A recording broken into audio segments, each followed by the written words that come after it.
Hello and welcome to Assassin's Creed Brotherhood to begin my Phase 2 music tribute playthrough as celebrating the game's 15th anniversary. Hello there, Lone. Welcome on in. Hope things are going well. Hey there, Keone. Welcome. How's things going? Your streak has ended, has it? I see. Well, thank you for the amount of watches in a row that you're able to do. All good here, Lone? That's excellent. Really good to hear. That's awesome. I will, of course, be responding to chat with my microphone and all that kind of stuff in this playthrough. But, of course, there will be no sound effects and dialogue. And I'll only really talk over stuff if the music has played before. But primarily, the music tribute will just be music only. However, there are some things that still have music. In terms of like the opening scene, if you just let things go and don't press anything, where it has Ezio and his other assassins going up against Cesare Borgia, that whole cutscene still has sound effects and dialogue and all that kind of thing. So I can't isolate that music, unfortunately, on its own. But all the music that is in the game otherwise, with maybe some exceptions here and there as we come across them, I can actually isolate the music. So I still want to let that sort of like thing play. But then there's also music that it kind of interrupts as well. So I think maybe what the best thing to do is basically just let the cutscene play, which will have dialogue and sound effects and the music. And then when it's actually finished, because the transition from the music that we had already heard while waiting for the cutscene is interrupted, what I'll then do is basically go back to this menu and then go back into Assassin's Creed Brotherhood, but then instead straight away skip the cutscene and then let the music play in the menu until it loops or stops. Keone, what was that notification? A link? Oh,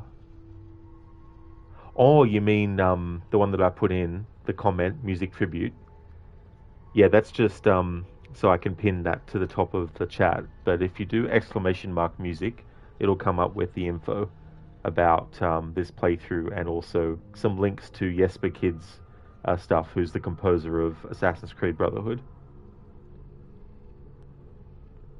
No, just a note to anyone that misses the stream, you can watch 15 or so minutes of a VOD to catch up on your stream streak.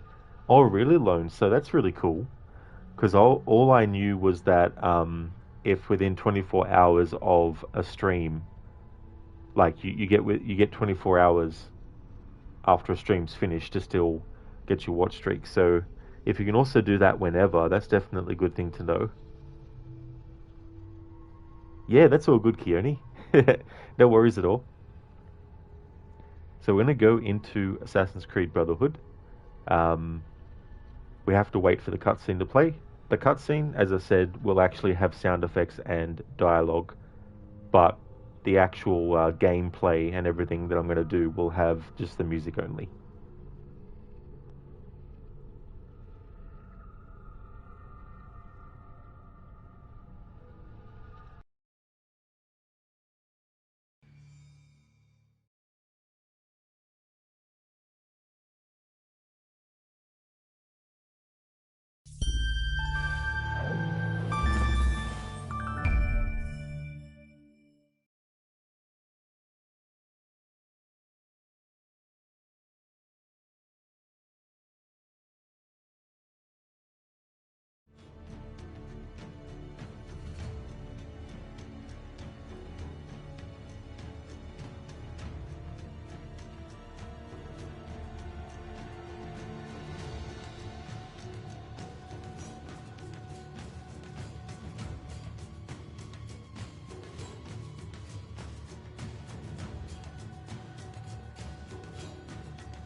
Ezio Auditor.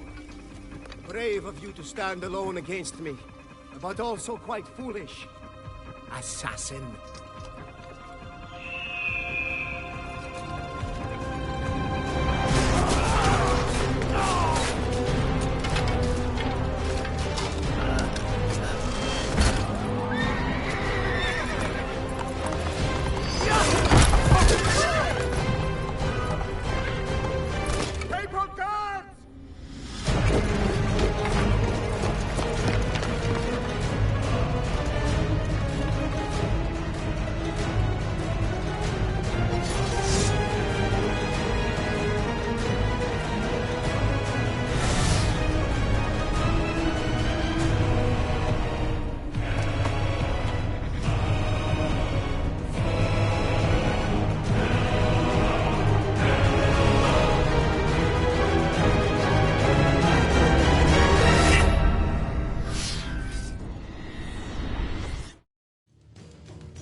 Alrighty then, so that is that cinematic. Couldn't skip, couldn't isolate the music from the sound effects and dialogue in that.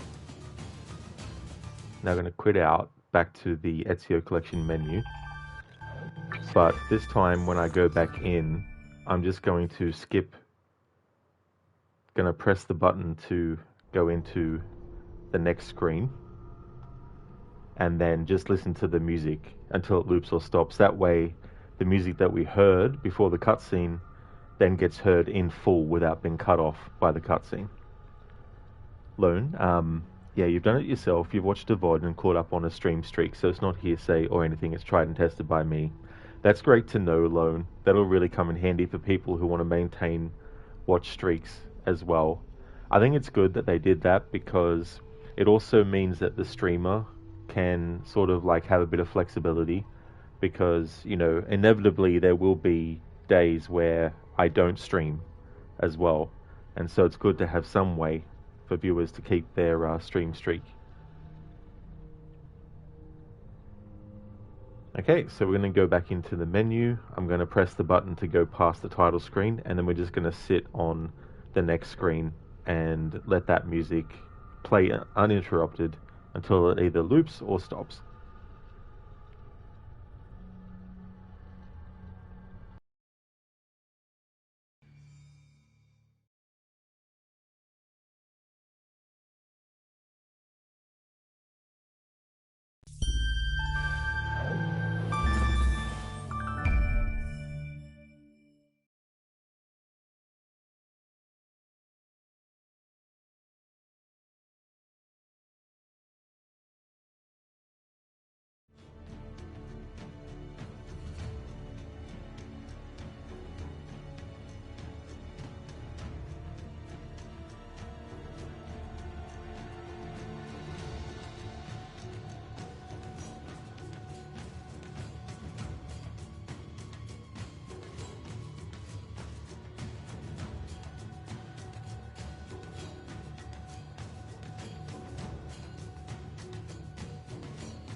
Hello there, Code. Good morning to you.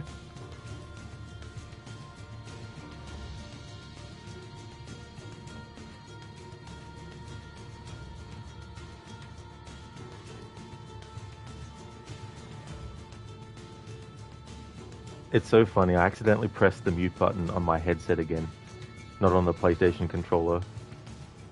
And you watch, when I get to playing the other games I've been streaming on Xbox again, I'll probably go to press a button on the controller and realize, oh, that's right, the Xbox doesn't have a mute button on the controller.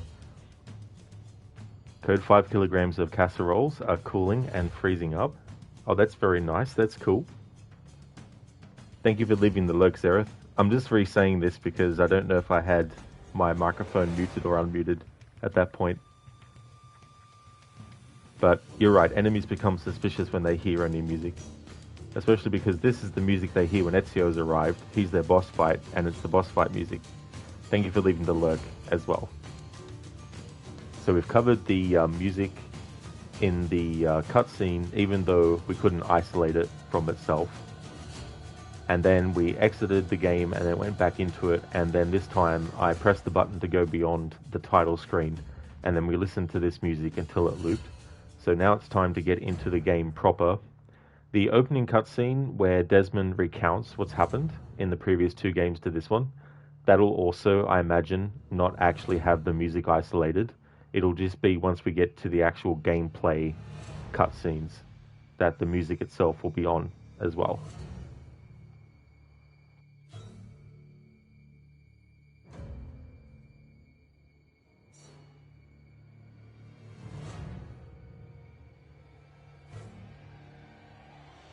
Okay, so the 15th phase 1 is what I did at the start of the year.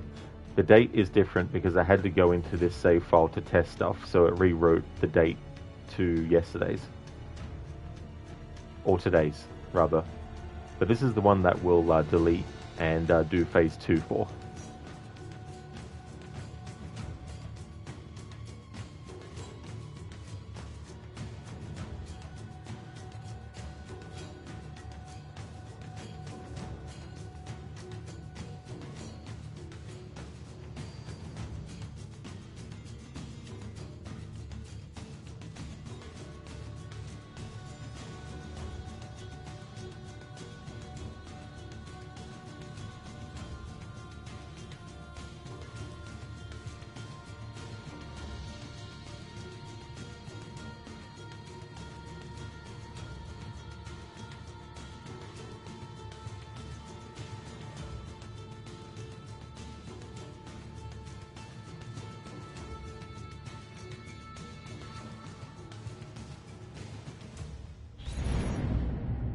I don't think anyone ever expects to wake up one morning and find themselves caught in the middle of a war between 2 secret organizations.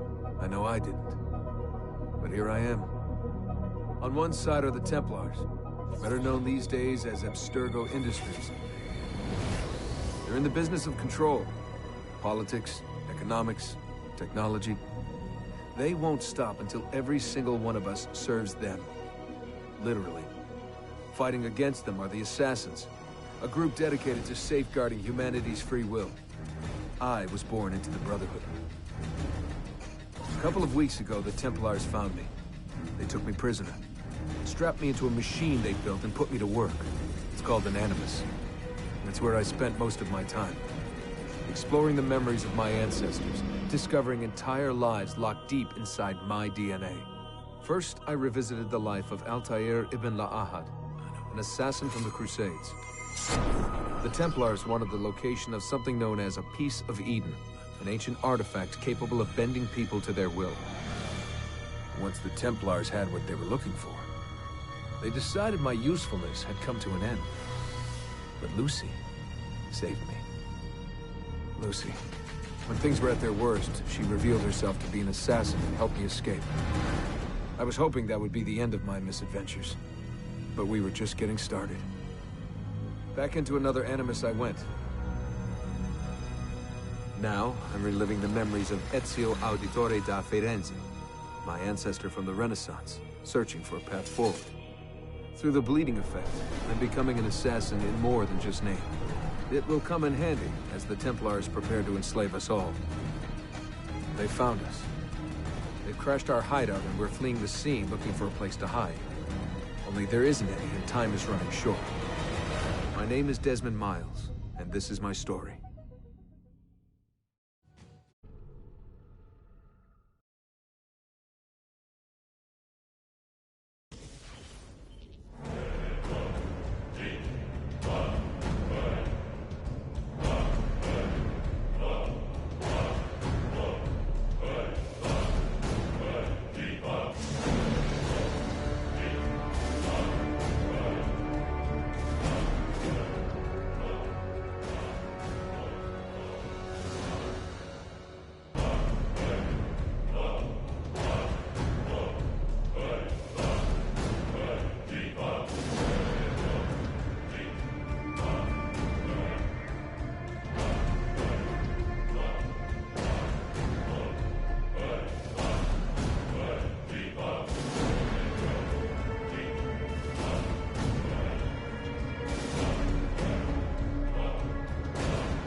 Alright, so I can hear where the music actually loops. I've never thought to do this before until this playthrough, just to not actually press anything. So that's kind of cool, it doesn't fail you, it just keeps the camera circling around both of them while the music just keeps on playing.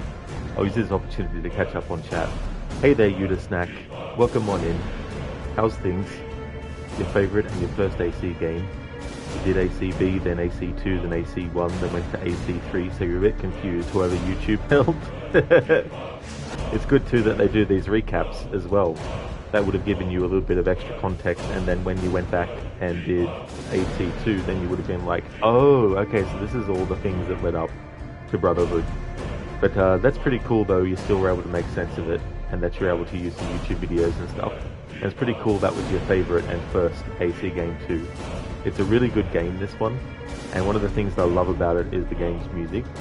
So that's why for this phase of its 15th anniversary, I'm doing a music-only playthrough. It is lone, yeah. They did a recap in each game from Assassin's Creed 2 up until Assassin's Creed 3. And then when they did Black Flag after Assassin's Creed 3, that's when they stopped doing the recaps of what happened before. You never played them, but you know your partner did a playthrough of Ezio Collection or something like that. That's cool, Lone. Yeah, these are basically the remasters. But strangely enough, this collection isn't available on PC for some reason. Yuda, is it just you, or were the dialogues not audible just now? Yeah, that's on purpose, Yuda Snack. The well, they're not FMVs, but the pre-recorded cutscenes. I can't isolate the music on those, but on the internal game cutscenes like this one and all that kind of stuff, I can have it so that it's just the music on its own. So that's what it is on purpose as well. Yuda Snack, Revelations is underrated, not gonna lie. Yeah, that's a good game, that one. Yeah, I really like that one a lot. It's a good place to have a different collection.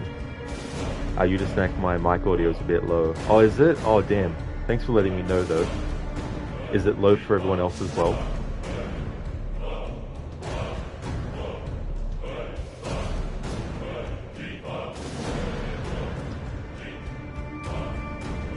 Oh, almost, Lone.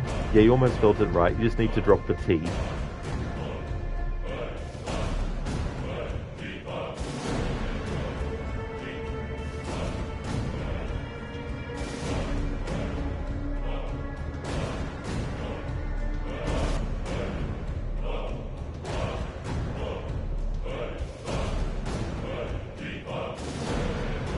What I'll do then is I'll wait till I can actually pause it, and so that the audio can be changed. Actually, I can probably do that now. Yeah, here we go. I might do this when I'm actually wanting to respond to chat and stuff. That way I can keep the sound of the music the same. How's that?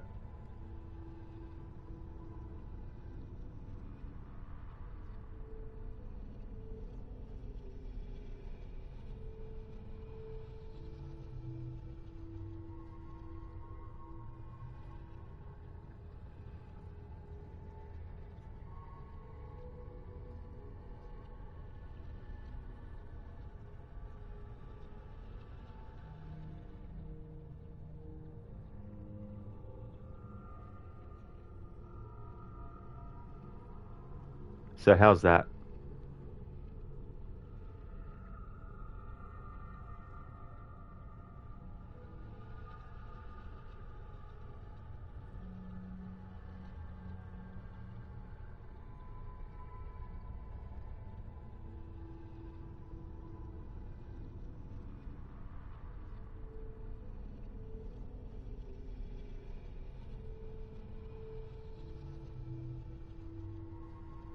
So how is that now? Is that any better?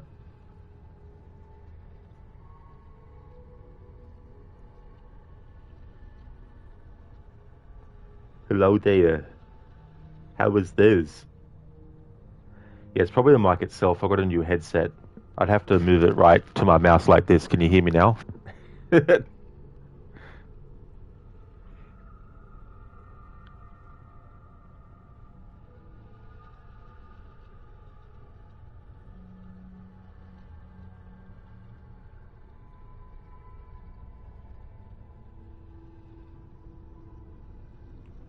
That got louder. Yeah, I pushed it right up to my mouth, which is not ideal for talking.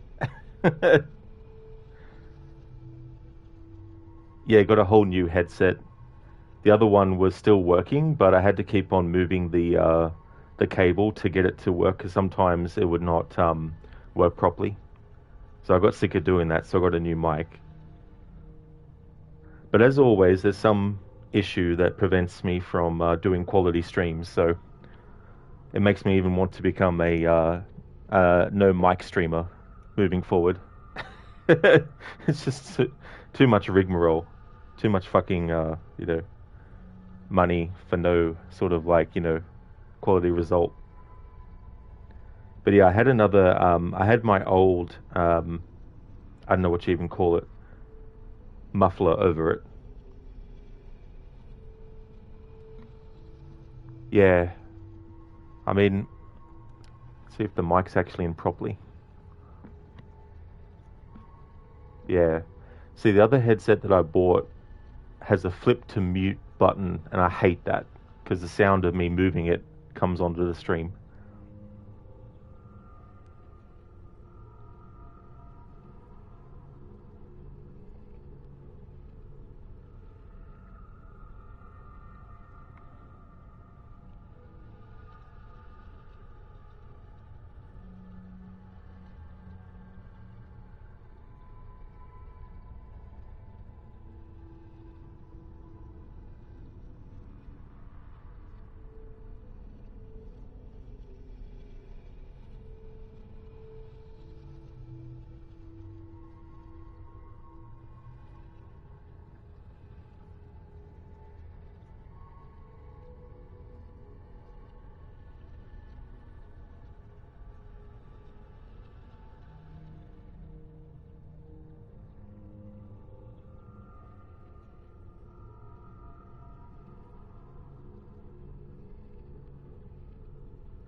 All right, how's that now?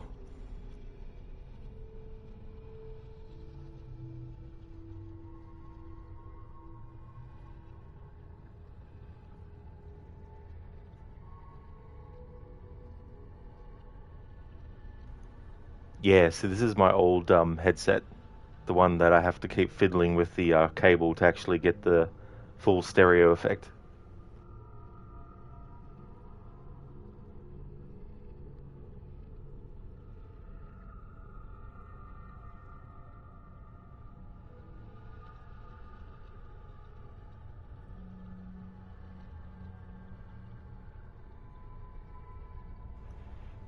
There we go.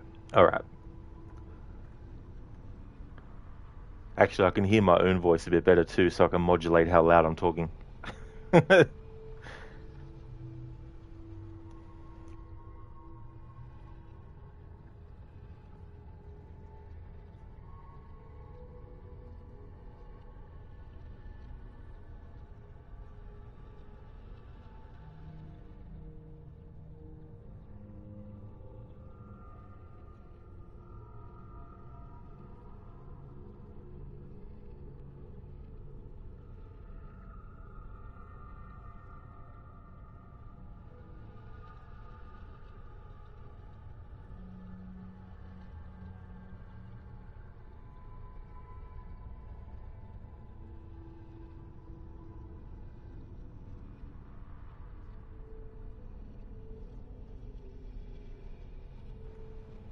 Alrighty then.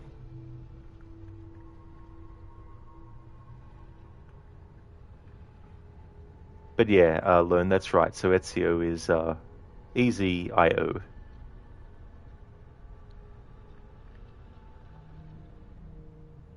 Yuda, that sounds like Rod. Blissful, as they say, old as gold. Lone, you had a Blue Yeti for like 5 years now, and it's always done you good. Oh, that's cool. Yeah, that's really good. I should just look into ordering online this same one that I've already got to replace this one. Oh, you do, Yuda? You've got a Blue Yeti as well? Oh, that's cool. Okay, so that part where we have Cesare and Ezio fighting, I let the QTE go so we could actually hear that music until it looped and stopped. So now that we've actually done that, I'll do the QTE.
Yuda, there's something about this PS3, Xbox 360 era that most modern games miss out on.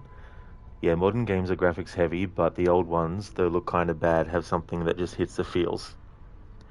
Yeah, I think part of it is that because they didn't have the amount of advancements that they do now, which in and of itself doesn't guarantee that the outcome's going to be, as great as it can be. Even with all the advancements now, you can still make games that look terrible. But when they had to work with what they had to think outside the box. How to sort of like make certain effects look the way that they did. They had to think up ways to make it happen that now would be so easy. And there's more of a crafted feeling. Not that the work that goes into stuff today has no merit or has no effort. It's just that older games, they had to do more with less. Whereas now they struggle to do less with more. The Master Assassin outfit in all its glory. Ezio vibing. Yeah, that's one of the great things about Assassin's Creed 2 and Brotherhood is that you can make Ezio do that with his head. Unfortunately, in Revelations, they stopped him from being able to do that. And it's come in handy as well to have it be something that when music is playing, I can have Ezio do the jam as well. But it's a great outfit, that one, and I don't try to do it myself, but I like when people who play games like this, they try and make things match. So if a character has a certain thing in a cutscene at the start of the next game, they want to try and make sure that the character has the exact same thing in the previous game at the end. Revelation's main title song is pure goosebumps. It really is Yuda Snack, and I can't remember the name of the woman that they got to do the vocals for that, but there was a competition back then that they actually held, and people were able to send in their vocals, and the person who won it would actually get to work with the composers and stuff for the soundtrack, and actually get their work incorporated into the final game. So yeah, the person that you hear in that, they won a competition, and they did such a great job with that soundtrack. Haven't played that game, Lone. Haven't played that game, no. The sound is so good. Every footstep on every different surface is spot on, and you can hear other running around where they are if they are close. That attention to detail is really cool, Lone, when they do that. It goes hand in hand with so much stuff as well. And while not everyone may notice it, the people that do, it can be a wow moment. And even if people don't notice it, it can go towards just making everything feel as quite natural as it can. Yuda Snack, just comparing the latest AC game Mirage, something with this, so much detailing in the old games. That is true, Yuda, and the thing with the later games as well is that they're too restricted by the game engine that they're using. And even the things within that game engine that they could do, they choose not to on purpose. However, the next update for Mirage with the new DLC that's coming out is changing up all the parkour and everything in that. So hopefully that will allow it to reach more of the potential that it could have. But you can definitely still tell that they're using the same game engine that they did for Valhalla. There's certain ways that the menuing is and all that kind of stuff. And that kind of thing, so. Like Uncharted has better open world than AC nowadays. Although AC was supposed to be the king of open world games. And this is the thing too with Assassin's Creed is, in general terms, it's definitely open world. But I would say that specifically it's more semi-open world. Just like games like Dead Rising, for example, are more semi-open world. Where you have a lot of outside areas that you can explore. Like in the earlier games, you had the cities, the specific cities that you would go to as well. But AC1 did still have a little bit of scope in comparison to some of the later games in the series that were still doing cities and stuff. Like Assassin's Creed Unity, the city is great, Paris, and then there's Versailles, and then there's like Saint Denis in the Dead Kings DLC. But in AC1, you've got like Jerusalem, you've got Accra, and you've also got Damascus, and they're three cities on their own. But then you've got the kingdom, which connects all of them together. And so if you want to, you can actually go and explore more of the countryside and all that kind of stuff. Lone World Warcraft also did great things with sound and music. Oh, that's cool. Another game that I think did great with sound is Alien Isolation. A lot of the sounds too can be reminiscent or similar to what the alien makes, or make you think maybe you heard the alien when you didn't as well. So I think we've reached the point where I have Ezio where the music has looped. In some games you'll notice that the music will actually have layers to it that don't appear until you move the character into a certain spot. So I think when we go back to the music, moving Ezio will trigger the cutscene where he tries to pull the staff out of the ground and then Mario appears and all that kind of stuff. You just snack, okay, we'll have a great stream. You have a meeting to attend? No worries at all. Thank you for dropping in and chatting for a bit. I hope that you have a good one. Hope your meeting goes well too, as well, and that you have a great weekend.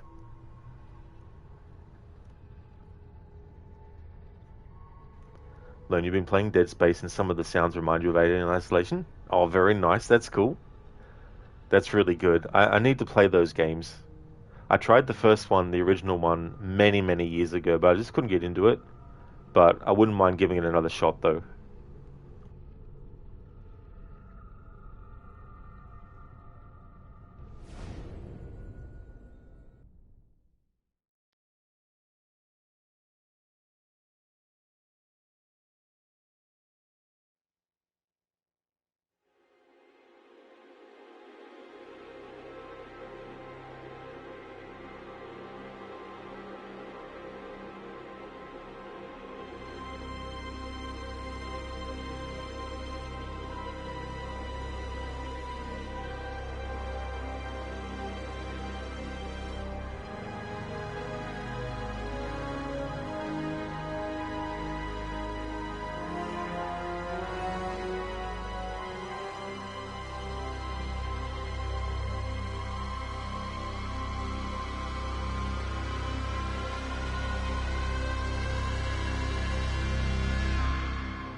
Lone, you've been playing the first game remake, and it gives you Event Horizon vibes with alien sounds. Very cool. That's a really good movie. In some ways, it was referred to as The Shining in space. But the idea of having a ship that is gone into a whole other reality, literally hell, it has that really cool element of Doom with the teleportation devices they were making, and they open a gateway into hell itself. You know, things like that as well. Great cast of characters too. I think Lawrence Fishburne does a great job as the captain, and then Sam Neill has that good balance of appearing like a normal guy, but also playing very sinister as well. And then you get like Sean Pertwee as well, and Jason Isaacs and stuff. Yeah, it's so good. You had it on VHS. Oh, cool, Lone. Yeah, I remember when it first came out, renting it on video. I never got to see it at the movies, unfortunately, because when it was out at the movies, I was not old enough to just go to the movies on my own, you know. Um, that and I didn't have like, you know, allowances and stuff. That's something that I never really had. Like, yeah, if I mowed the lawn, I'd get money and all that kind of stuff. But I mean to say, it wasn't like from the age of 5, I was, you know, getting allowances and stuff. I mean, I could go places on my own, like to the video store, but that was like just around the corner from where I lived. So it wasn't like I was going too far. And I never told my parents, sorry, I never just left without telling my parents I was going to the video store or asking, you know. So it wasn't just running off and then they're like, oh shit, where's Rod? Where's he gone? Oh, he's at the video store. Okay, phew. They're like, yeah, he's gone to the video store. But by then, when that came out, I was like, you know, 13 or 14 years old as well. But I do remember really liking it, and the music was great too. Lone, yeah, and it was strange seeing Sam Neill play a bad role, but good.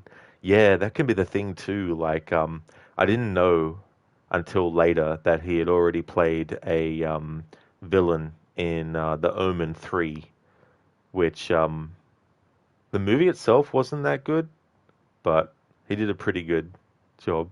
Lone little cunt's gone to the video store by himself to rent a video game that he's already rented the past few weekends because someone else rented the game and they saved over the save file. Those were the joys of those were the joys of renting video games, especially ones that have save files, because you never knew from weekend to weekend who would have actually got the game between those points and deleted your save file. So you'd have to remember, where was I up to in the game? Oh, none of the save files put me where I was up to. Okay, so someone's deleted. Fine, we'll delete their save. That was way before, of course, you had like memory cards and all that kind of stuff, where you could have your own saves on your own memory card, and then no one else could rent the game and then delete your saves because you didn't have them on the actual game itself. You know, things like that. It's so funny the things now that don't matter anymore. You know, and you think to yourself, back when they did, sometimes it was like really, really, really important. Where it was like, no, I have to get this game. I need to get it back because someone might have deleted my save on me.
Alright, so I'm pretty sure it's looped now.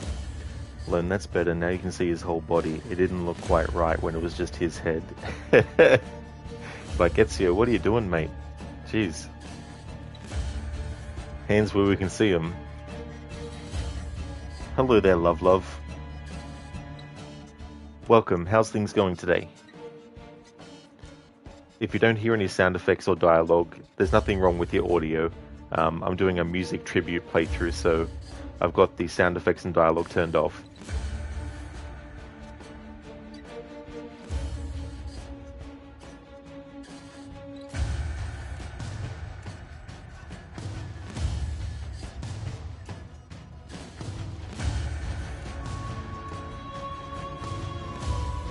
Mario's like, Ezio, over here. Ezio, over here.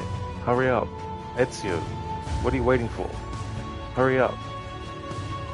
Don't fall behind.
Hey there, Spicy Chicken. Hello to you as well.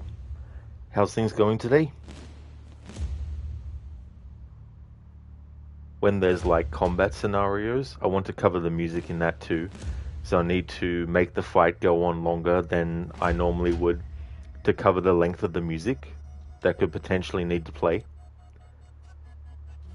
I also need to cover what the music does when you fail, when you die, things like that too, as well. How the music changes when your notoriety is 0 versus when it's level 1 versus when it's level 2, 3, etc. All that kind of stuff too. You going okay, Spicy Chicken? That's good to hear. I hope you had a great weekend. As for me, I'm doing really well. Been looking forward to playing this game again and also doing this type of playthrough as well. The last playthrough I did of this that celebrated its 15th anniversary was actually in January. That's when I did the first phase, which was just the story. And then I did my annual playthrough, of course. And then now this second phase of its 15th anniversary. Want to go for the music only. So things are going well, having a good weekend.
Thank you for the follow, Manic Scots. Thank you. We've already heard this music a few times, so I'll talk over it. I was trying to get the timing for that last shot of the cannon to actually happen when the music stopped, and then for the mission to finish after the music had stopped, but the gap between the music stopping and it starting again was too short.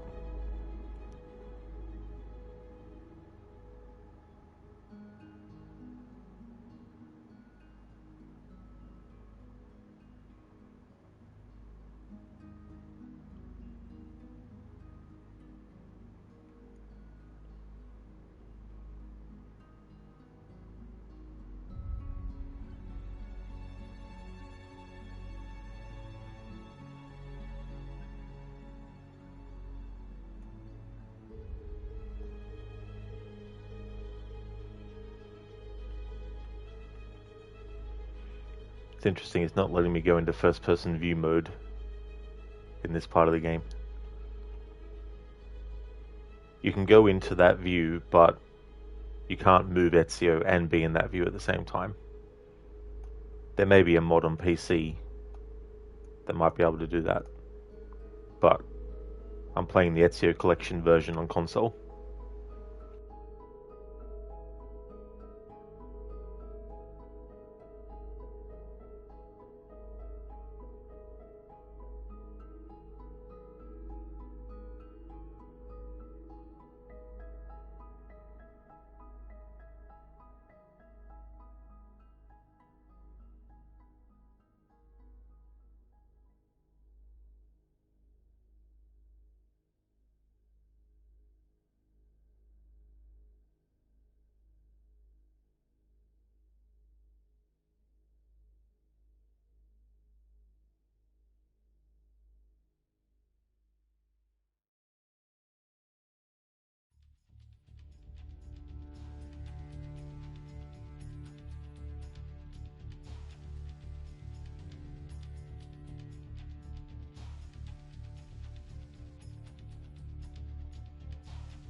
Alright, so we've heard the music a couple of times now.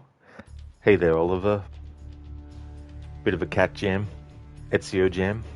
You gotta run to work now, sadly. The first snow has arrived here. That is fair too, Oliver, as well. Especially if you have to get ahead of any more snowfall as well. That's cool though that the first snowfall has actually arrived there. That's awesome.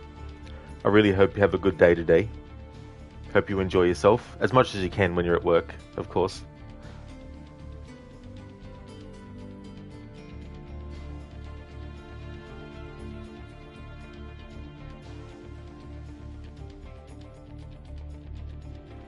See ya, Oliver. Have a good one, dude. Catch you again soon.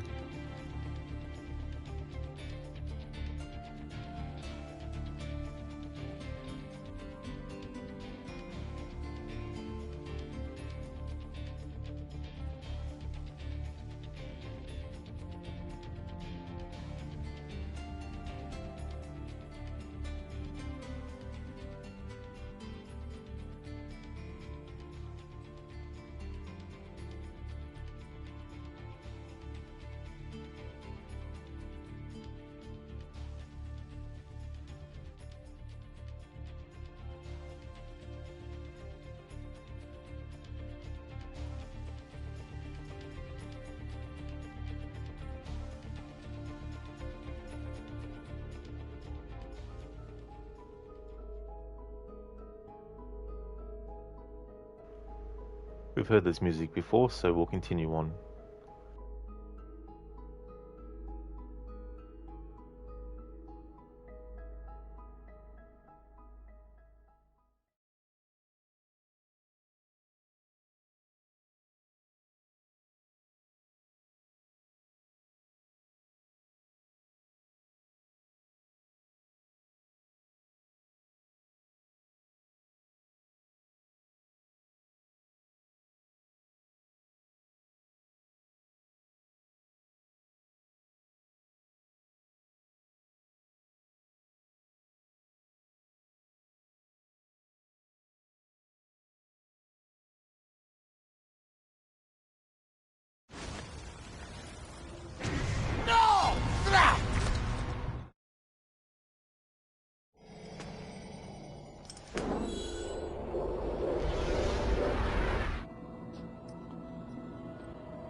Alright, we've heard this music before.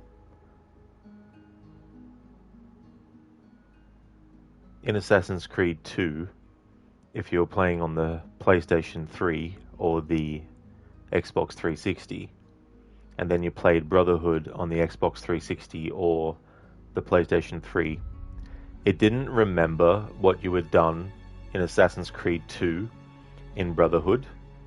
So any paintings that you didn't buy in Assassin's Creed 2, in Assassin's Creed Brotherhood, you would see that these have been put up. So if you look at canonical events within Ezio's life, it then means that these particular paintings, and we can't go beyond these doors in Brotherhood to see the other rooms where the other paintings would go. But at the very least, we know for sure that the paintings that are up here that we can see in Monteriggioni, canonically Ezio actually bought them for Monteriggioni.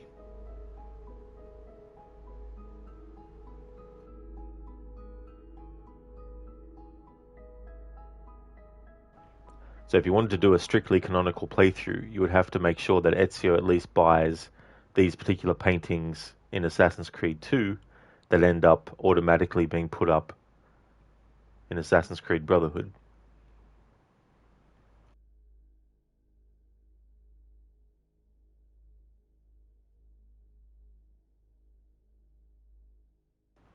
But in Brotherhood, the only door you can go through is this one.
The music's looped. Hello there, Lizzie. Sorry it's taken a while for me to respond audio-wise. I hope things have been going well. Good to see you in chat again. And glad that you're going good. That is true, just started the game. Although I'm 2 hours into the stream and I still haven't actually done this whole part of the game before we get back to Rome. But that's the nature of this kind of playthrough, doing a music tribute. Trying to cover as much of the music in all its duration as much as I can. And there's some bits of music that repeat in certain levels as well. And then there's some that has a slight different variation as well. So I'm covering those, and also I need to cover the music that happens when you desynchronize. I need to cover the music from when you actually die. Need to actually cover the music when notoriety is 0 versus when you have some, versus when you have the next level, then the next level, then the next level, and then boom, whatever you have when you have full notoriety and all that kind of stuff. So it'll be a big playthrough, but for now it'll be Saturdays and Sundays towards this playthrough, but I might get to a point where I add more days to the playthrough.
Hello there, Sona. Welcome.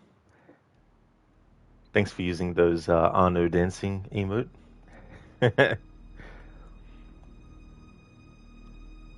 How's things for you today? We've heard this music a few times before, so I'll talk over it.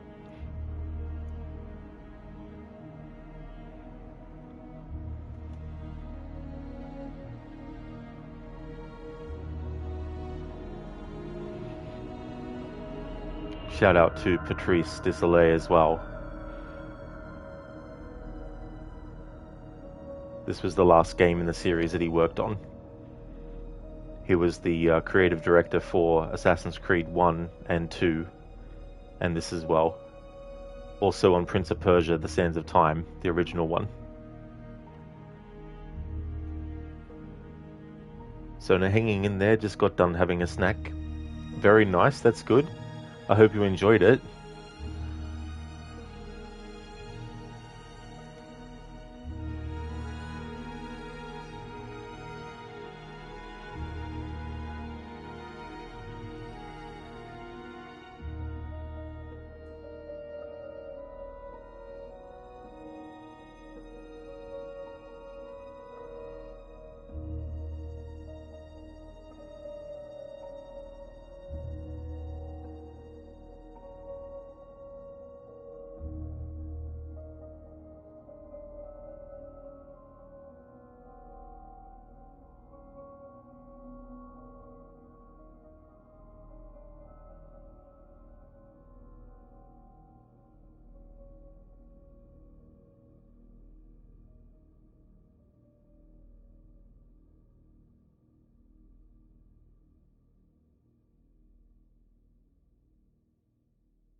We've heard this music before. Hey there, Afro. How's things? Welcome. Hey, Vegas Glaive. Thank you for leaving the lurk. How's things? Hope things are going well.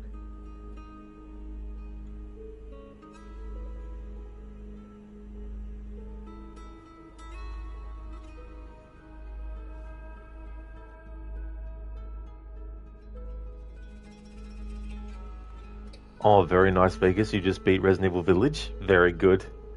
Wow, what a game. Yeah, it's full of surprises. Amazing. That's great that you enjoyed it. I've only actually played it once. I need to replay it.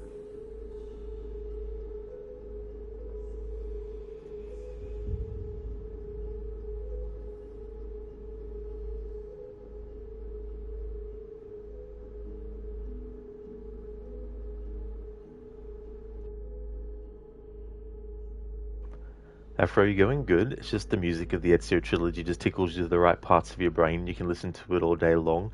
Glad to hear that you're doing well, Afro. I don't blame you one bit. This music is just so good. The whole soundtrack, Jesper Kyd's work on this series.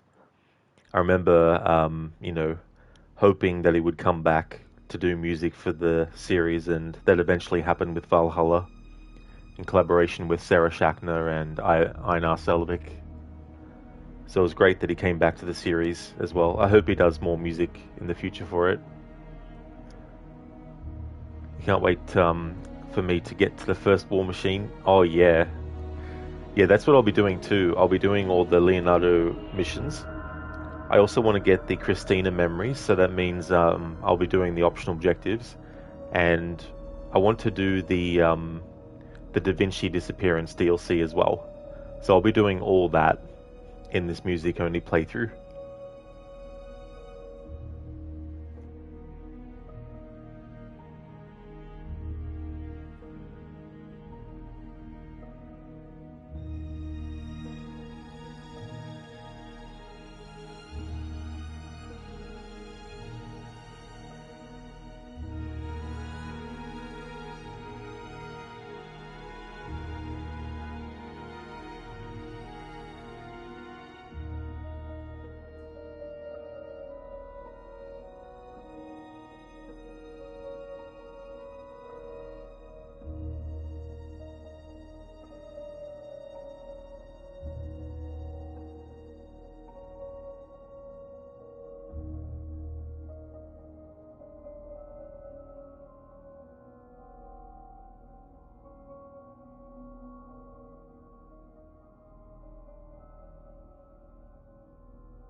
Vegas, Resident Evil 4 Remake next. It better live up to the hype. Everyone has told you how good it is.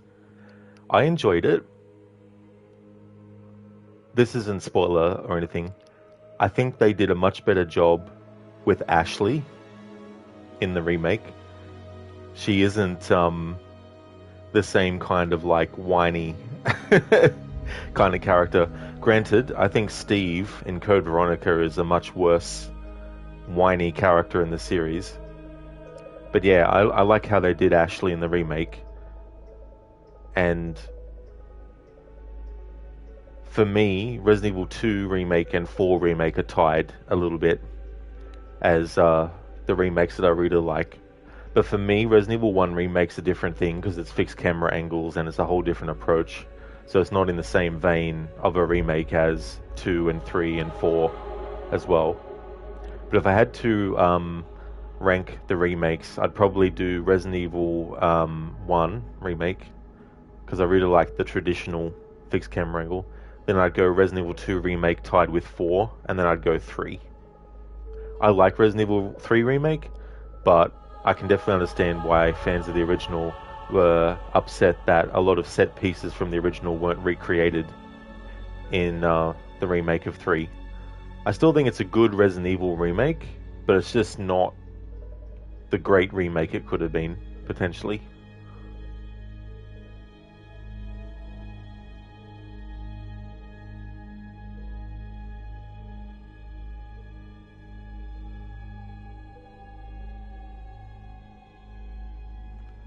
Vegas, you still have not played the Resident Evil 1 remake. If you like the fixed camera angle of the original 3 games, then... well, I mean, Code Veronica is fixed camera angles, but not really, because it also has dynamic camera movements and stuff like that. But the first 3 games, they all have completely fixed camera angles. And if you like that kind of style, then the Resident Evil 1 remake is really good.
Vegas, you'll definitely play it. You think after you play Resident Evil 4 Remake, you'll move on to another type of game so you don't get Resident Evil burnout. You'll then come back to play the rest of the RE games at a later date. That's a good way to play it. I like to do that too. It helps prevent burnout, and then when you go back to that kind of game, it feels really fresh as well. And I think that having a fresh sort of like feel can definitely allow you to be more open to having a better experience, potentially. Like, you can still have a terrible experience with the game, even if you are going into it feeling refreshed after playing the other games before. And there's so many too, as well. So many different kinds of Resident Evil games with different approaches and styles. Oh, Resident Evil 0, I forgot to mention that as one of the games that has fixed camera angles, but also has some moments where the camera is a bit, moving and dynamic and stuff.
Vegas, do you think they'll ultimately remake all of the Resident Evil games?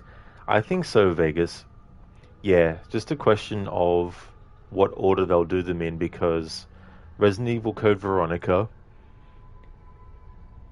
is something that we don't know if they're going to remake, and if they are, is it going to be next as well?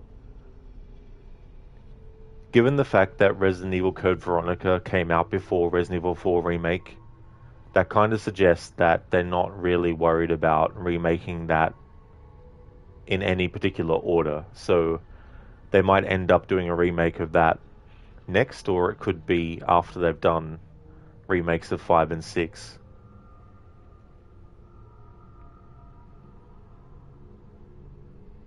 By the time we get to Resident Evil Remake 5, Resident Evil 7 will definitely be past the 10-year mark, because 2027 is when that game will celebrate its 10th anniversary.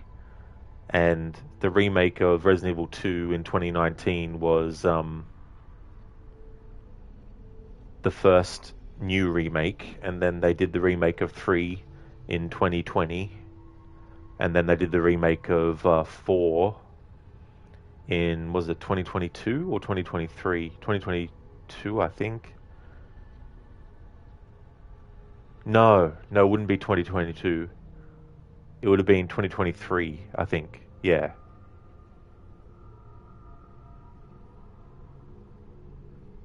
But I think they'll do remakes of the other one. But the question is, what will they do, with the remakes of 5 and 6 as well? See, the thing with 6 is that it's got a very convoluted story, and it's very hard to follow all the pieces to it. So I don't know whether they would keep that same format for a remake of 6, or if they would actually change it up a bit. Resident Evil 5 is the game that introduced the other characters, like the concept of having a second character with you that actually had weapons and, would shoot and all that kind of stuff. So I don't know how that dynamic would work in a remake.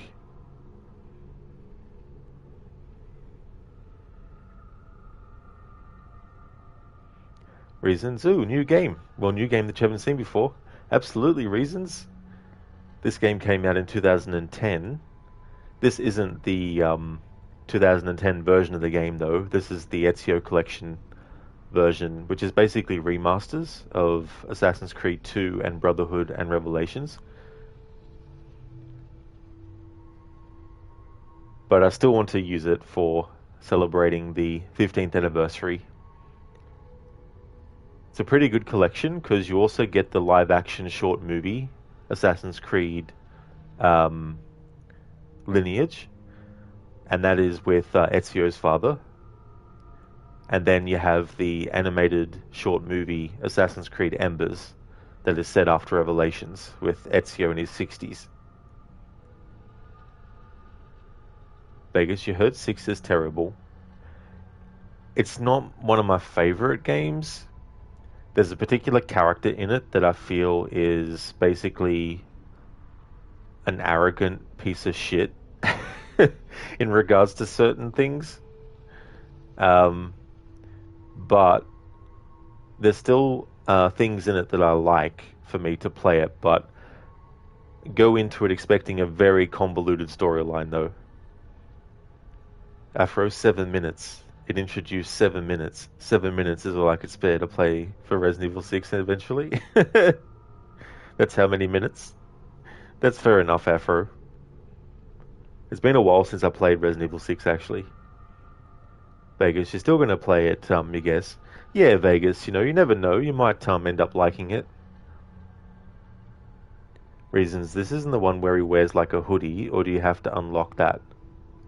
So the one where he actually wears the hood over his head is in Assassin's Creed 3, whereas in the other games before, he just has the hood off. Vegas, they already know that if they remake any Resident Evil game, they're going to make bank off of it. No way they don't remake all of them eventually. You could be wrong, but I think you're right by saying they will more than likely remake all of them. I wouldn't be surprised either, Vegas, for sure, as time goes on and Resident Evil 5 and 6 have been around for a long time, like Resident Evil 5, for example, last year celebrated a 15th anniversary. So it's almost 20 years since that game came out, and it was about 20 years, I think, when the remake of 4 came out, since the original came out. Reasons, have you played Infamous? It looks so fire, but you never played it. I never have. Reasons, no. Yeah, haven't played Infamous. There was another game that was similar to that too, called Prototype, but I never played that one either. I just remember seeing like the cover art for it and stuff. But I've had people talk about Infamous, and they've said that it was good. But yeah, I haven't played it myself yet.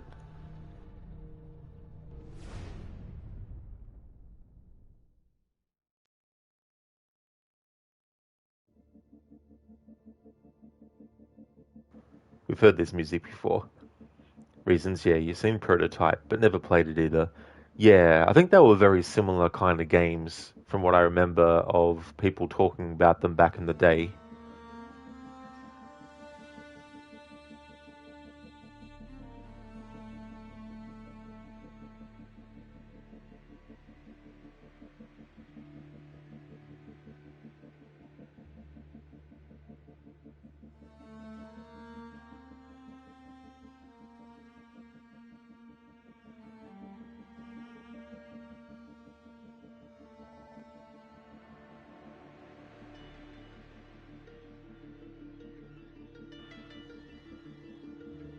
Lucy should be coming up as a gold in Eagle Vision, which signifies an assassination target.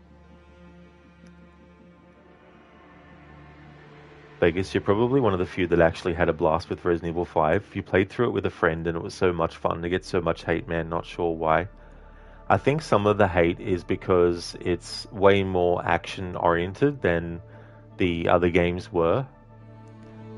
I would say, though, that the last part of Resident Evil 4 is really action-heavy, and so it set the stage for Resident Evil 5 to take that to the fullest extent.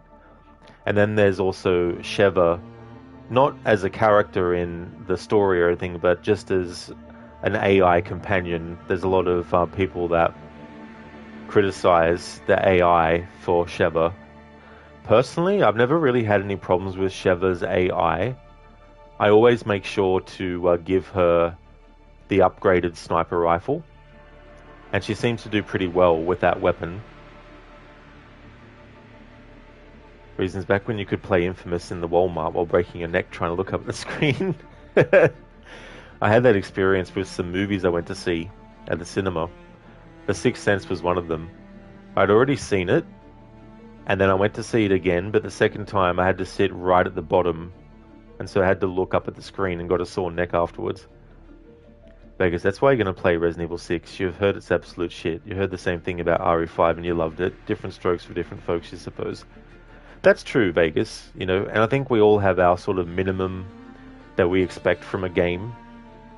And if it doesn't reach that, then even if there's other things later, because it's very hard to ask someone to spend a lot of hours on something. Like, if you don't like the first hour of a game, but you have to get into the 15th hour of the playthrough before it gets really good, that's a big time sink to ask of people to actually push through, you know, and even then they might get to that point and not like it either, you know. But I feel we all have a minimum amount of things that we expect, and sometimes if there's something that you really, really hope is going to be great, that can be a bit of a factor as to how difficult it is if it isn't good because you've hyped it up so much, you know. Vegas, yeah, RE5 was definitely not creepy or scary at all. It was just blind popcorn fun, so to speak. Yeah, exactly, Vegas, you know, and I actually like the UI better for selecting your weapons and giving weapons to the AI, to giving weapons to Sheva and all that kind of stuff. Reasons, oh my god, that is the worst. You never sit from always middle or back, you barely have a neck as it is. That's a good idea, Reasons. Yeah, I definitely go for, if I can't get the back row, I definitely go for the middle. Vegas, you agree, well said. Yeah, and that's the thing too, like, in the same way we all have the maximum that we'll put up with. as well, you know. And you get some games where you really like the whole game overall, but there's one section that you get to every time that makes you curse and it pisses you off. But it's only that part, so you accept that you'll get angry at that part, but once it's finished, you don't have to worry about it till the next playthrough. For Resident Evil 6 is shit because it tries way too much with its limited time story-wise, and the gameplay just didn't make leap enough forward, and by RE6 the horror part of the game had gone out the window. Yeah, Afro, that's true. Yeah, they tried to bring it back a bit with Leon, with his campaign as well. But yeah, it was very difficult to shake that kind of like thing about Resident Evil as well. When you look at all the Resident Evil games, there's always been the action element, of course, but obviously the later ones amped that up so that the percentage of action parts is way higher than what it was.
Okay, so we've heard this music before.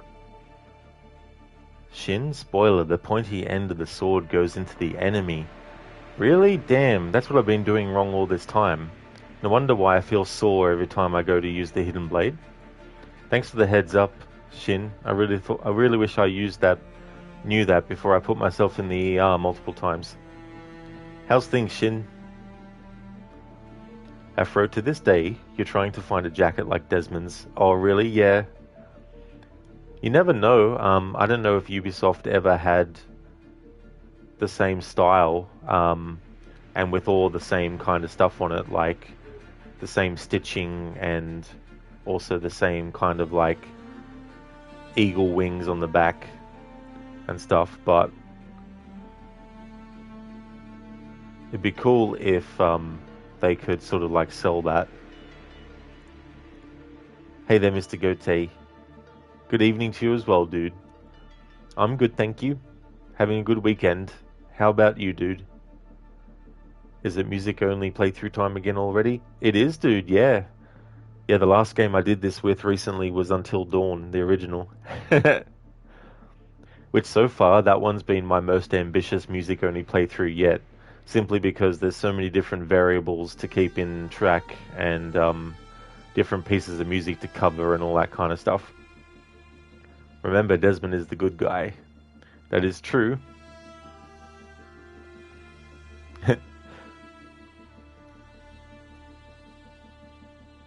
Desmond, go away.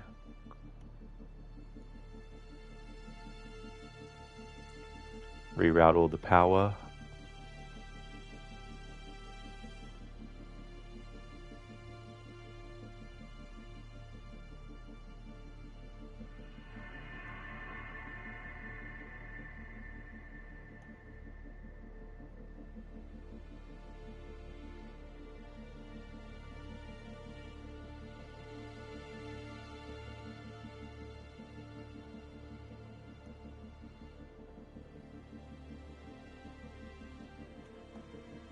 Mr. Goethe, you're great. Watching me and one other getting ready to do your interval training and running and push-ups. Very nice, dude. That's good.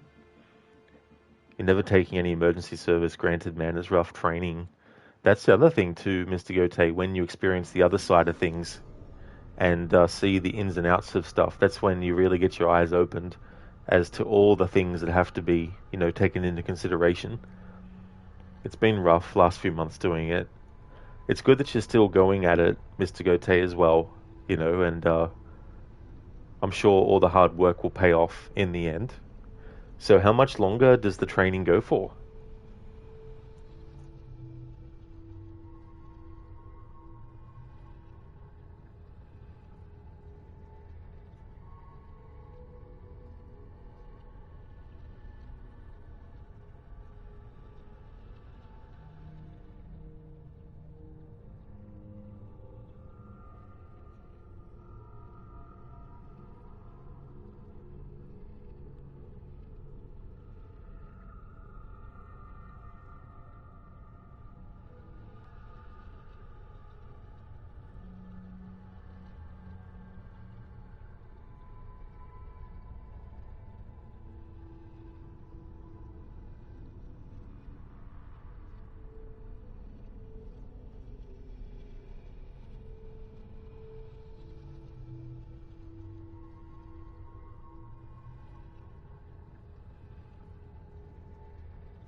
Mr. Goethe, you're trying to become military, you're doing the fitness stuff at gym for prep.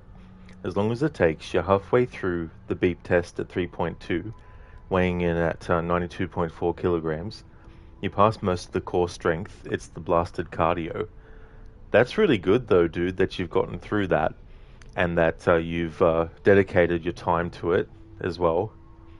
And like anything, you get those tough moments and the tough days, which it'd be great if none of that would happen, but in some ways they're just tests to see, how badly you want to achieve stuff as well.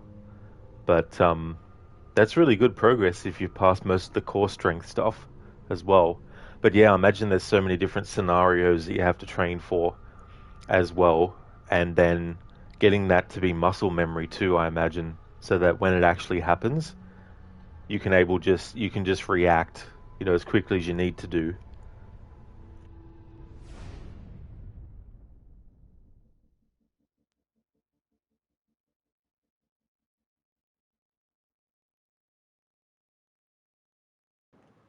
Mr. Goethe needs 6.5 at least.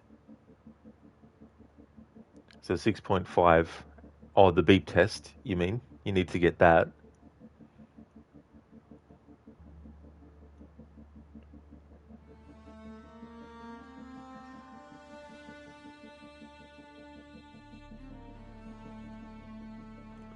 Mr. Goethe gave up streaming for this job too, so you're really hoping to get the job. Hopefully you do, for sure, dude. Especially after how much time dedicated to it.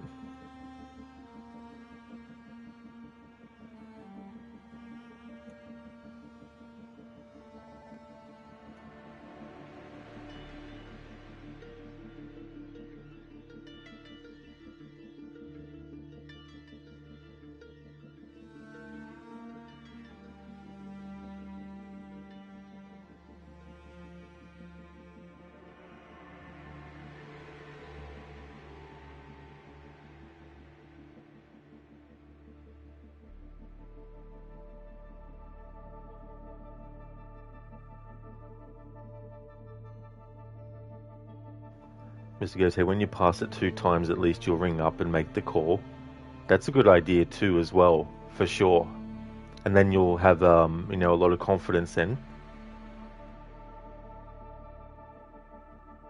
I told my friend he'd make a great father. I have a sixth sense. I see dead people.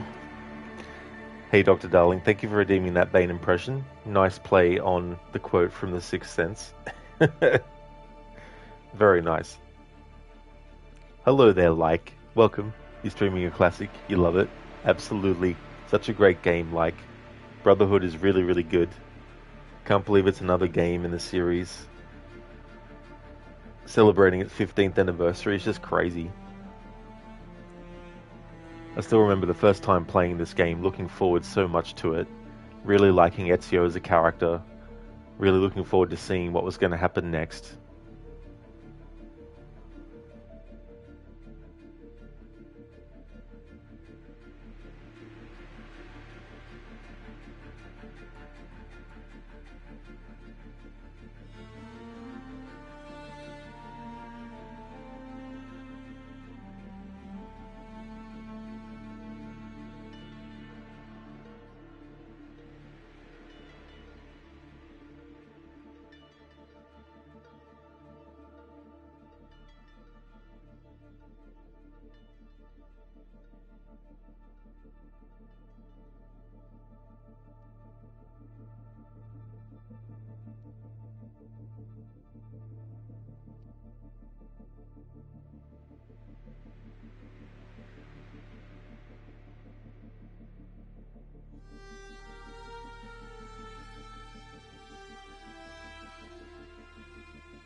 Dr. Darling, thank you very much for the 35 stream streak. Thank you. That is definitely a lot. Thank you very much. Billy, you know something. What is it? I'm scared, Boncho. Bullshit. You ain't afraid of no man. There's something out there waiting for us. And it ain't no man. We're all gonna die. Thank you, Dr. Darling, for redeeming that from Predator. Thank you very much. That's such a great movie, that one. Haven't seen it for a very long time. Mr. Gote, but in the meantime, in your rest periods, you've been on Hollow Knight and some other games on your Nintendo Switch, Evil Within 2 as well, for your fun game. That's good too as well, to still be able to find some time to do relaxing stuff that you enjoy to help you unwind as well. But that's really cool. Evil Within 2, I haven't played it as many times as I played the first one, but I do like it. I still prefer the first one to Evil Within 2, but it was still a good game.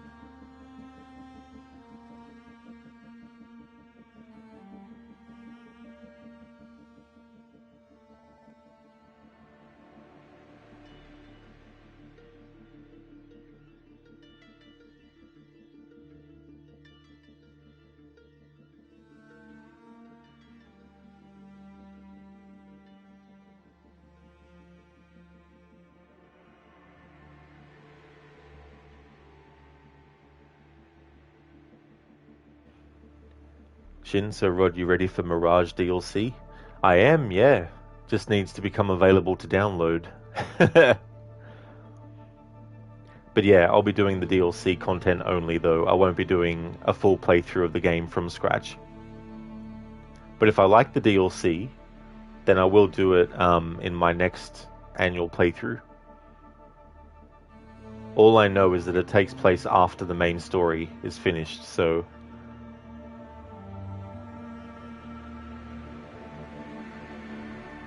Mr. Goethe, you up to meeting Theodore? He was a badass with all the fire. He killed the weird photo man. Oh yeah.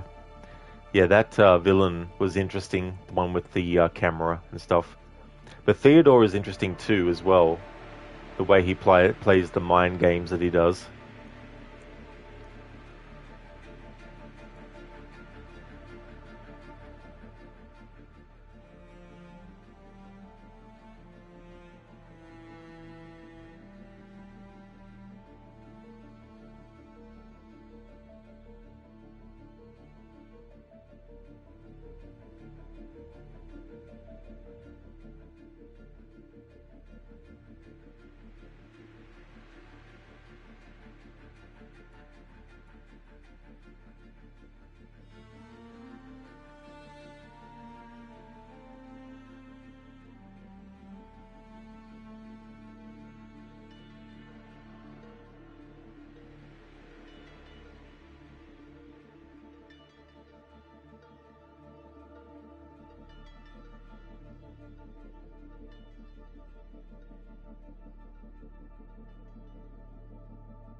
Three hours into the stream, and so far we've only done sequence 1 of the story. But the nature of these kinds of playthroughs is that I try to cover as much music as possible in all the different contexts as possible.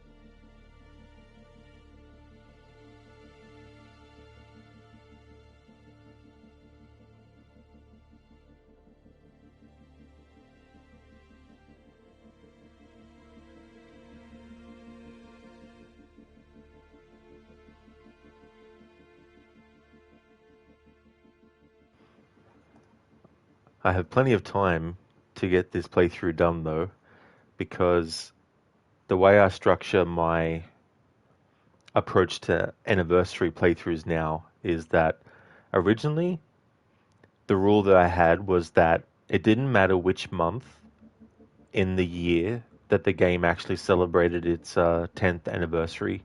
If it was a 10th, I usually wait until a game has reached its 10th before I start doing anniversary playthroughs of it, because I feel like 10 years is a bigger amount of time and feels more impactful than just a 5-year anniversary as well.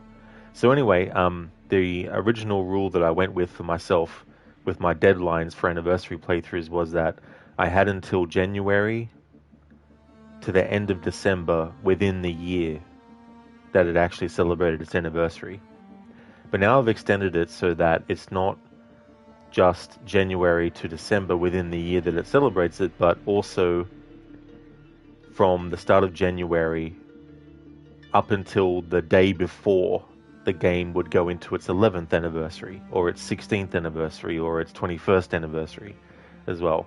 So what that means is I've now taken note of the initial release date for all the games that I want to do anniversary playthroughs for, and it means that I can fit more into the schedule, and it also means that I don't have to rush as much to get the anniversary playthroughs done. So for example, I've already done one playthrough to celebrate this game's anniversary this year, and I did that in January, and it's now November that I'm doing the second phase. I don't know when I'll do phase 3. I do want to do another phase, but I don't know when yet. But I have until the 15th of November next year to get all the phases done that I want to. So November 16 is when it actually came out in 2010. So I've got until November 15 to do my anniversary playthroughs. So that leaves a lot of time up my sleeve. So I've got basically 12 months to get more phases done as well. But it'll just help make things a lot better, especially games that are long in and of themselves. Giving myself more time to get an anniversary playthrough finished means that I can take on potentially more in a playthrough than just trying to sort of like be picky and choosy as well. Hey there, Yuda Snack. Welcome back. You are back. Welcome back. Thank you for redeeming the Arnie movie scene impression. Thank you very much.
Alright, so I've got a Arnie movie scene impression.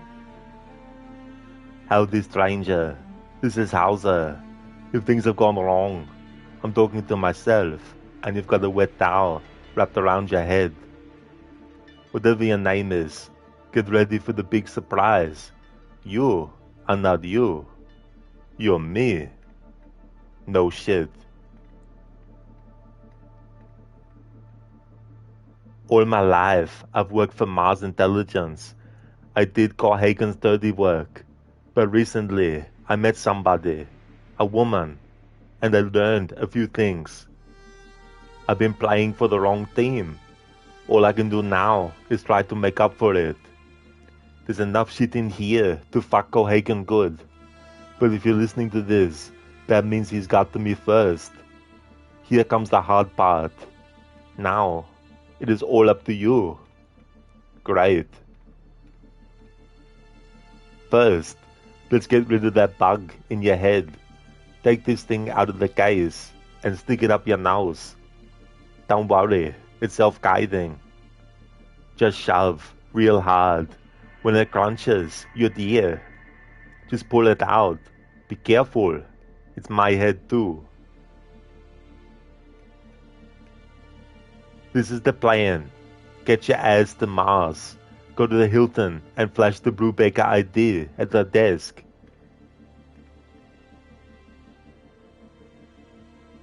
That's it. Just do what I say, and we can nail that bastard who fucked you and me. I'm counting on you, buddy. Don't let me down. That's from Total Recall. It's the scene where the past version of Arnie's character has left a message for his future self.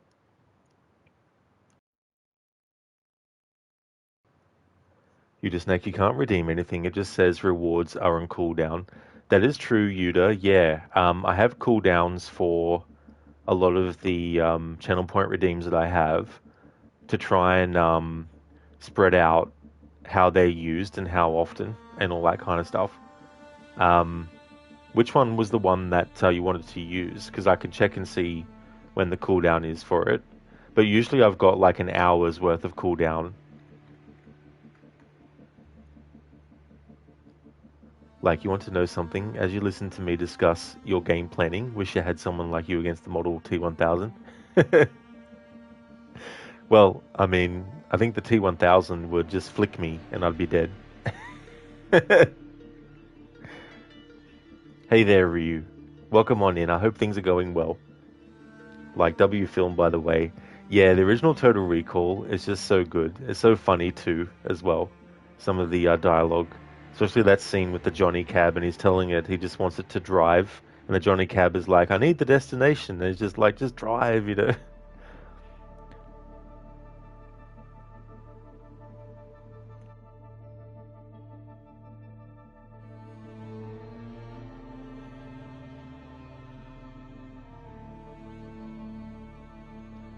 Oh, okay, Shady Guy, so it was the Arnie impression. Yeah, so the regular Arnold impression was 16 minutes ago, so there'll still be a long wait on that one because it's an hour cooldown.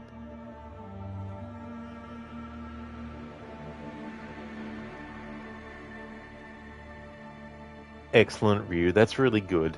I'm glad to hear that you're going well.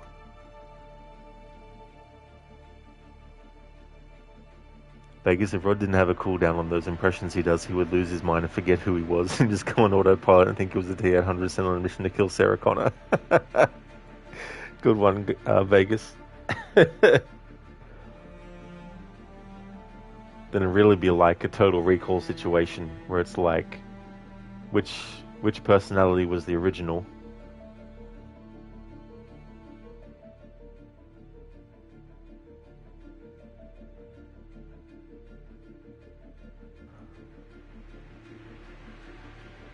So periodically I will actually have a check in present day just to see if there's any different music.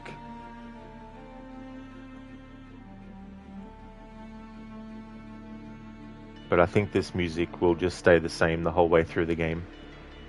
Well, until we get to like the final part of present day, of course.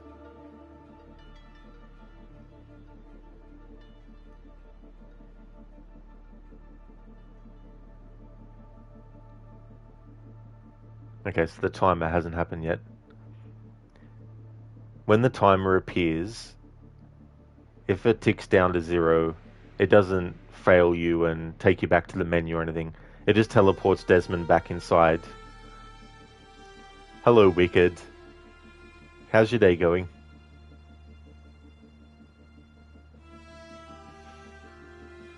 For those who are new to this kind of playthrough, I've got the dialogue and sound effects turned off on purpose because sometimes little bits and pieces of the music that are softer than the other parts of the music might get drowned out by the sound effects or dialogue. So I like to make sure that the entirety of a piece of music and all its instrumentation and layering is actually played without being covered over.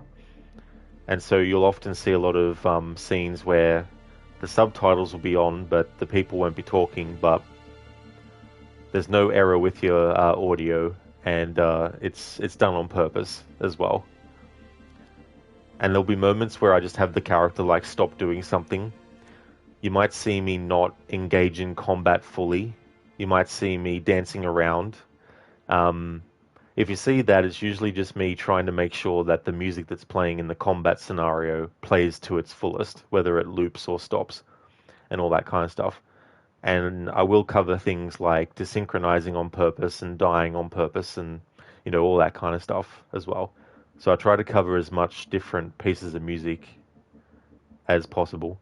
And I'll be doing all the Cristina memories, so that means I need to do at least 75% total sync for all the stuff. So I will be doing optional objectives. I'll be doing all the Leonardo War Machine stuff. I'll be doing the Vinci Disappearance DLC as well. So I'll be including all that too. Vegas, you've only played the first 2 AC games in a little Brotherhood. Oh, nice, Vegas. That's cool though, that you played the first 2. The way that they do the story, they give you a little bit of a recap anyway, as well, of the previous ones. Now it is time to return to Ezio. Wicked, you're doing good, grinding through AC Syndicate. You got hit with a bug. If you skip dialogue, you get desync for a mission. Never come across that bug before, but that would be damn annoying. Glad to hear that you're doing good though, Wicked. That's another game that's celebrating an anniversary this year. I haven't actually done anything for it yet. But it stops being the 10th anniversary for Syndicate next year in... I've got it here. October 23. So I've got until the 22nd of October next year to do my 10th anniversary runs for that game. Like back to Big Daddy Ezio. And we've done the part of the story where he rides off to go to Rome, but passes out.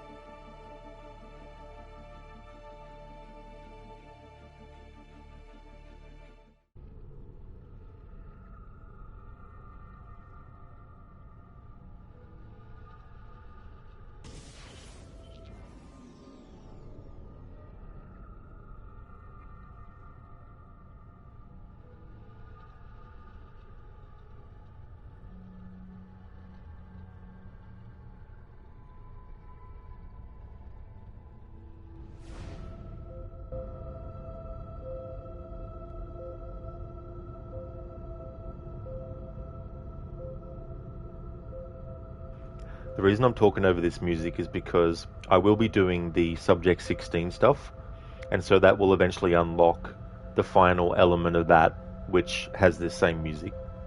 So I'd rather cover that then, because I'll have more time to cover the whole bit of music, whereas here we just have the amount of time given to us with the countdown.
Alright, catch up with chat. Lizzie, you've been itching to pick up the guitar now that you have it back in your possession. Oh, very nice, Lizzie. That's good. That's good that you have it back. Hey, Spectrum. It's going well, thank you. Having a good weekend. How's your day going today? Hey, Hassan, welcome. Plug walk. Yeah, it can be tricky to get it to do that because you get into a groove and you think you've got the timing right, but then you start to relax a slight second and then Ezio breaks out of the animation. But yeah, you can do that in Assassin's Creed 1 with Altair, and you can do it with Ezio and Desmond in Assassin's Creed 2 and Brotherhood. However, in Revelations, that's where I don't think you can do it anymore. Or if you can, it's very, very finicky as well. Lizzie, other than that, nothing new has happened to you except still trying to lose weight. That's fair enough, Lizzie. I hope you've been doing well with that too, as well. Because I remember the last time you were in chat, you were talking about how you've been making good progress with that. Spectrum, your dad played the guitar. His stage name was Whistlin' Bob. You inherited his acoustic after he passed. That's really cool that you're able to get the guitar, and I'm sure that also has a lot of great memories of seeing your father play guitar, and it's great to have those memories as well. Did he also do like singing as well? I was muted, Spectrum, yeah. Yeah, I was waiting for that piece of music to either stop or loop. And so far there's been points where the music will loop, but there's also been some that just stop. It went pretty well. You saw the surgeon and he agreed you'd go off of the wood vac, so that helps. It was just hurting you too much. So what is that, Spectrum?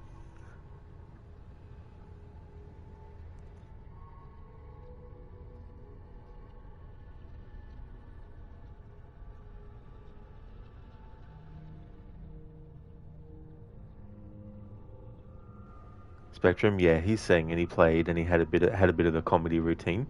Oh, very cool. That's nice. That's good too to be able to do multiple things like that as well.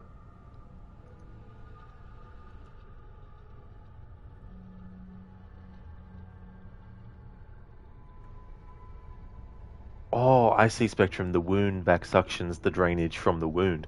Ah, I gotcha now. So that's good that you can actually go off that. Yeah, that definitely would help for sure. That's really good news too.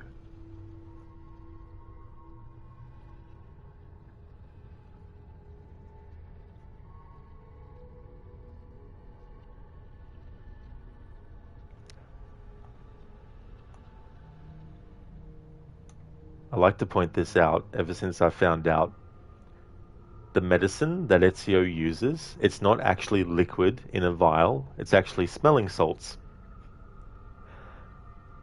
The reason why I didn't know that before until like I think it was last year was because I never ever worry about going into every single menu and reading every single bit of text.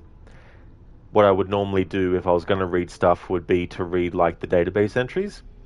But for the second game's 15th anniversary, I decided to also read all of the items and all that kind of stuff.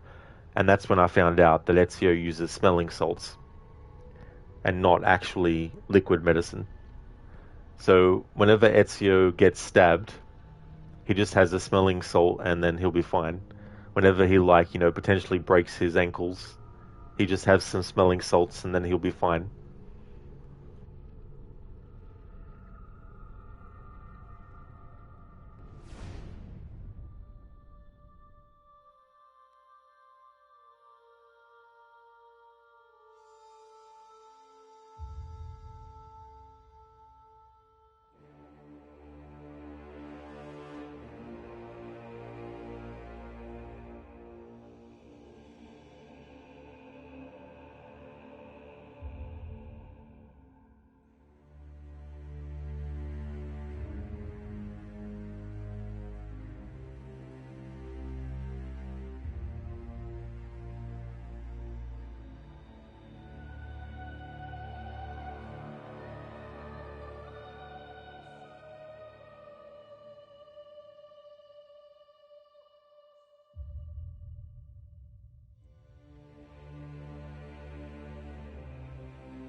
Okay, so I think the music is well and truly looped.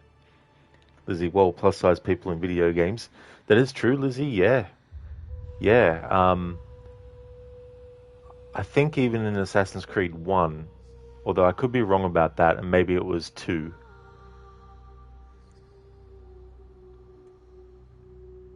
Yeah, Vegas, this music is really, really good. Jesper Kyd's work in this series is just phenomenal. The OG Assassin's Creed composer. Began with Assassin's Creed 1, and then did 2, and then did Brotherhood. He also did music for Revelations, but another composer, Lorne Balfe, also did music for that game. And then Lorne Balfe would go on to do Assassin's Creed 3 soundtrack. And then all those years later, Jesper Kyd would return to the series to collaborate on the soundtrack for Assassin's Creed Valhalla. So it's cool to have him back doing AC music again. Yeah, Spectrum, it's a nice jam. Some really haunting music in this game too, that if you heard it and didn't know it was an Assassin's Creed game, you might think it's from like a horror game or something. Especially when it comes to the whispering that you hear in the music. Spectrum, the surgeon's office is a couple of towns over, so it was good getting out of the house. You were thrifting and ate Chinese for... You went thrifting and ate Chinese for lunch. That sounds like a great time, Spectrum. Chinese food is delicious. Hope you enjoyed the lunch. It's really cool too as well if you can make a day out of something.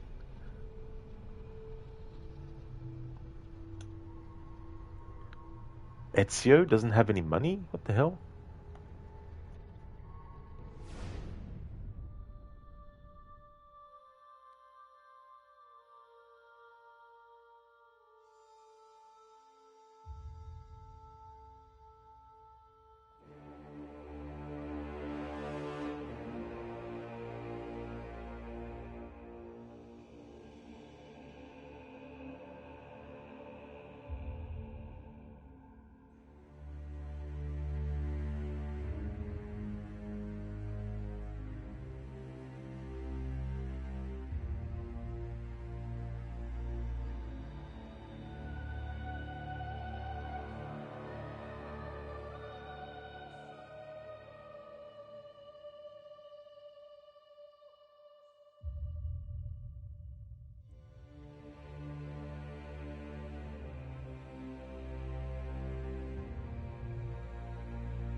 Vegas, you hit the nail on the head. The music in this game seemed very haunting. Good choice of words. Yeah, Vegas creates a really cool atmosphere. Also, especially too when it becomes nighttime as well.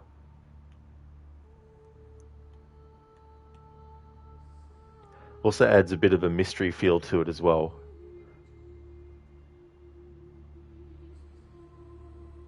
Spectrum, you get most of all your clothes from thrift stores. Now, you found 3 blouses and also a ramen soup bowl. Hubby bought some DVDs. That's really cool, Spectrum, too, as well. That's definitely a good idea. You know, a lot of those places can be sort of like out of people's minds when they could go there and maybe get some bargain stuff as well. Dr. Darling, you're really going to play Revelations without music next year? Are you going to deprive us of Ezio's songs? No. I will be playing Revelations with music for sure. I'll be doing a music only for that too. Dr. Darling, what the fuck happened to... I've got no idea. They changed who the Kappa is. I didn't actually notice that before. Who's that supposed to be?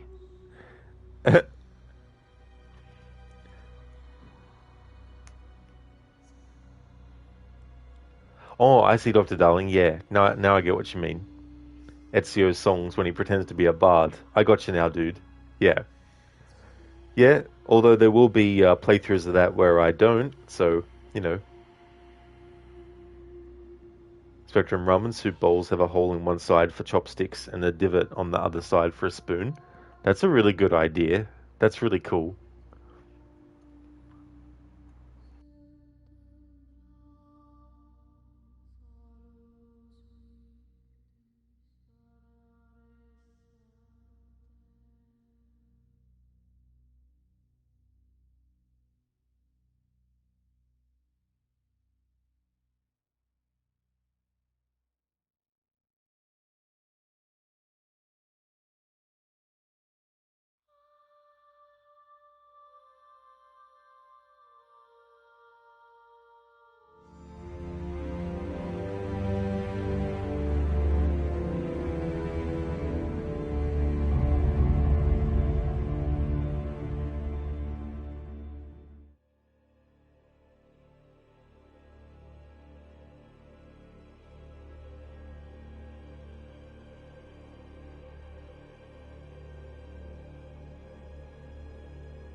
Alright, so there's been a double up in that music.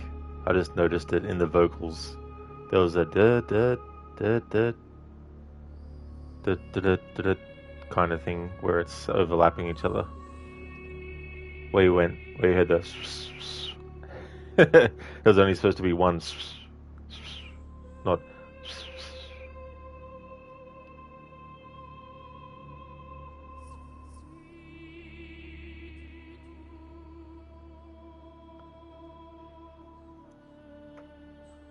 Plus the synchronization music doubled up on itself as well.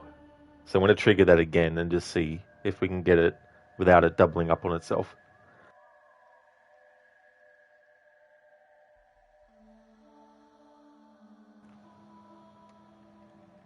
Alright, the game won't let me interact with it again to do it. You normally can, but it wants me to do a leap of faith.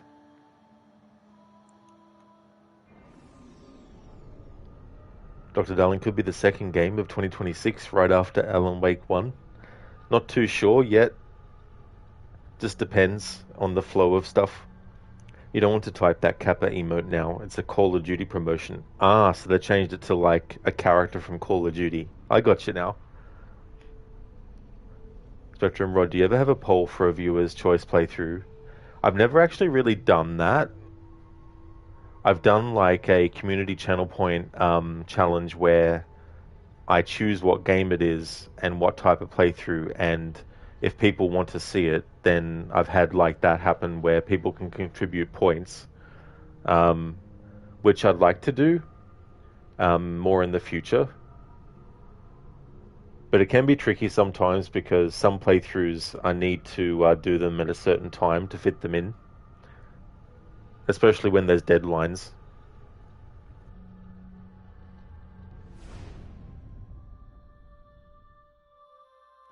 What I might do is restart the memory and see if that will give us those pieces of music without the double up.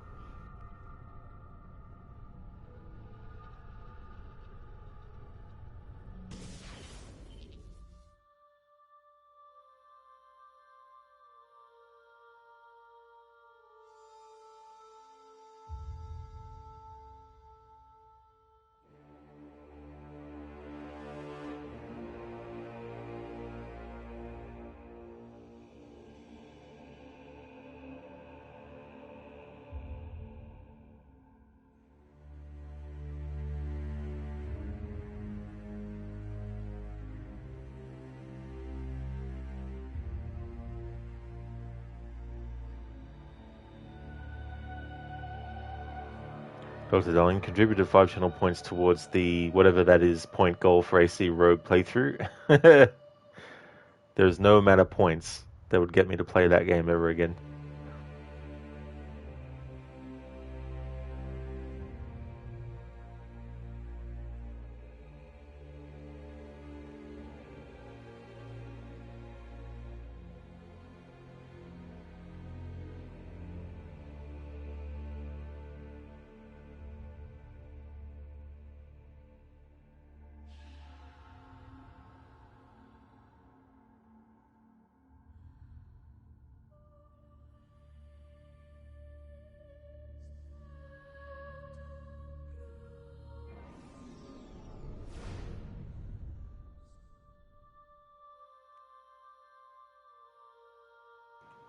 Alright, so we'll get to the top of the church tower, and hopefully the double up in the music doesn't happen this time.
Yeah, that doubling up music glitch has happened again. Well, have to try and get this piece of music later on.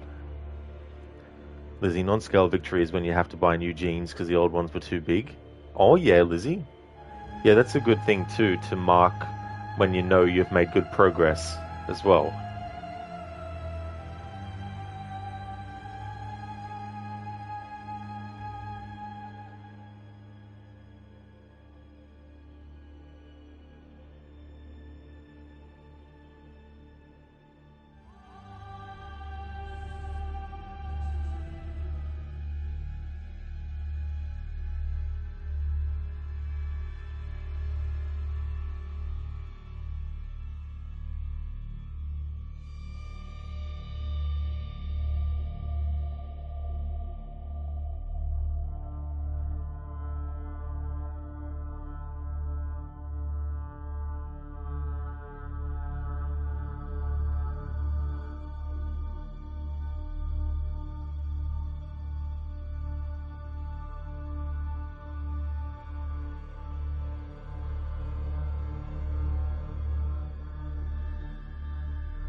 Alright, I don't think I got all of that. I think I defeated that guy prematurely, which cut off the music before it actually got through its loop.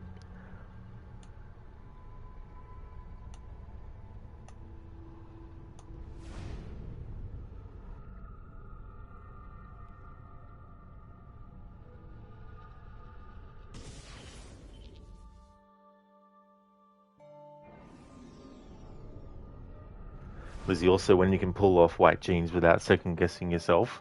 Oh yeah. That really the thing too, discovering those things that before you had to be very mindful of, but now you don't have to be.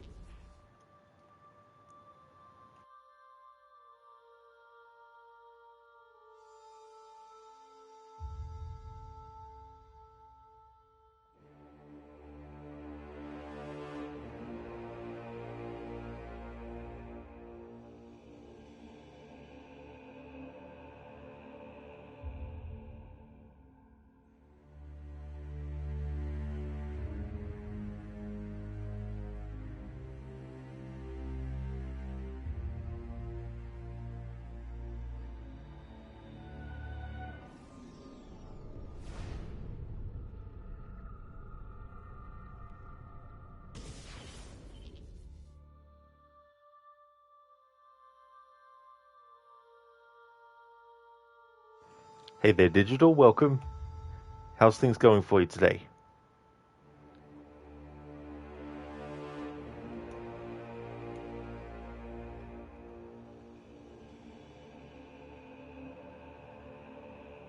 So this time around, I'll defeat all the enemies but one, and then that final one, I won't do the moves of kicking them in the nuts or do anything that will kill them, so we can get that full combat music without it being stopped. Excellent, Digital. Glad to hear that you're going good.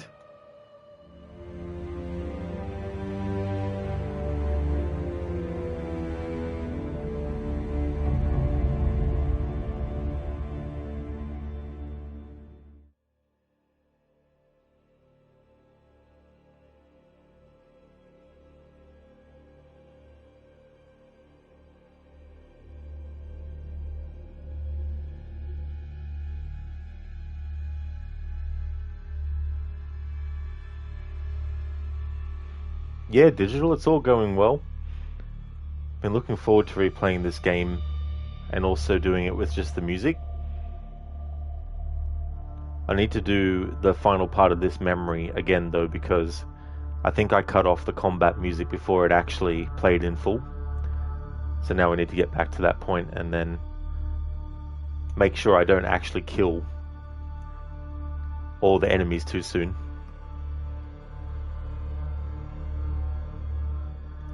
That's where some kind of challenge aspect can come into these kinds of playthroughs, where it's like trying to keep the character alive long enough in a combat scenario, or keeping them able to dodge and make the battle last as long as the music actually lasts to cover it.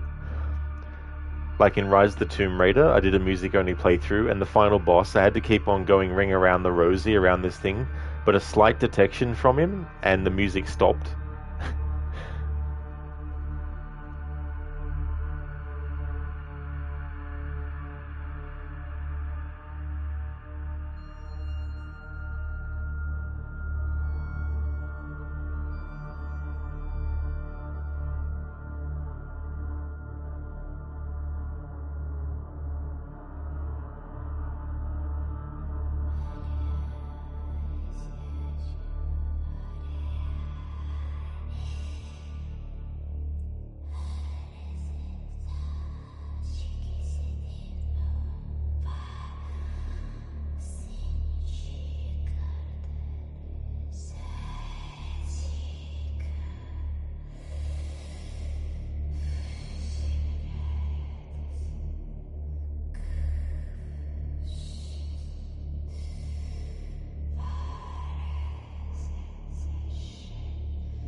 Don't know why, but anyway. Got him too far away from the mission zone, I guess.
Thank you, Spectrum, for leaving the lurk. I really hope you get some good sleep. I definitely will have fun for sure. Catch you next time. Thank you for lurking. Okay, so there we go. That combat music was now covered. I want to go and see if I can get some synchronization music that doesn't double up on itself.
Alrighty then, so I think I was able to get some synchronization music finally that didn't have the double up effect on it, which is a common glitch that can happen.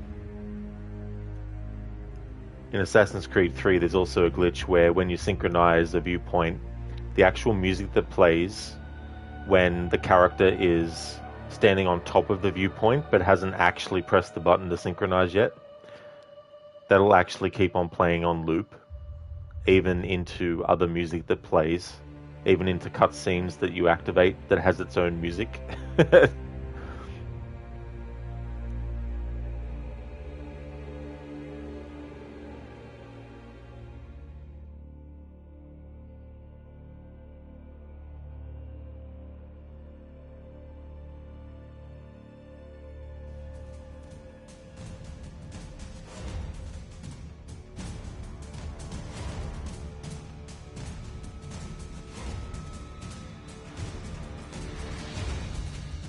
Alright, so this is definitely doubled up music as well.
Obviously, that's not supposed to happen.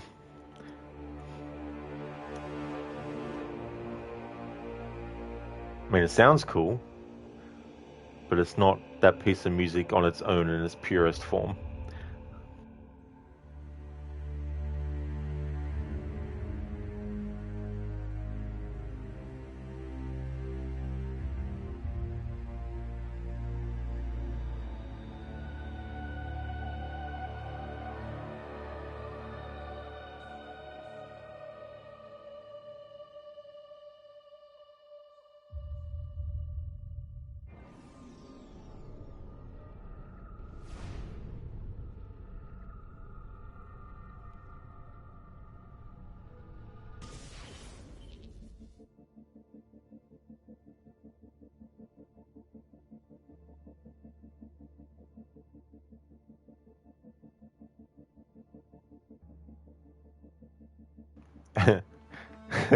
They're like, break time. And the Desmond is just like, back into the Animus. Oh, that was a quick break.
I can talk over this because we've heard it before.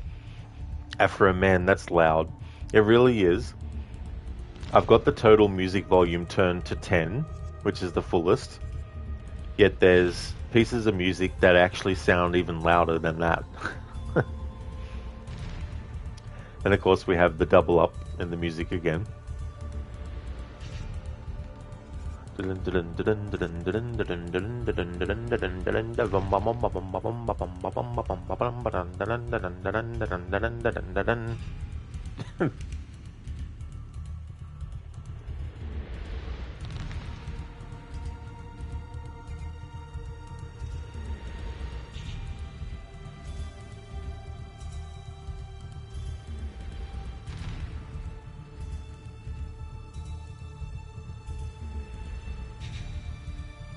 It's like, so what are you doing?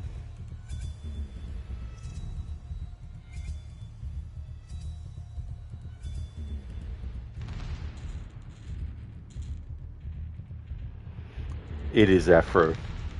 Yeah, it's the remastered. Yeah, the Ezio Collection version.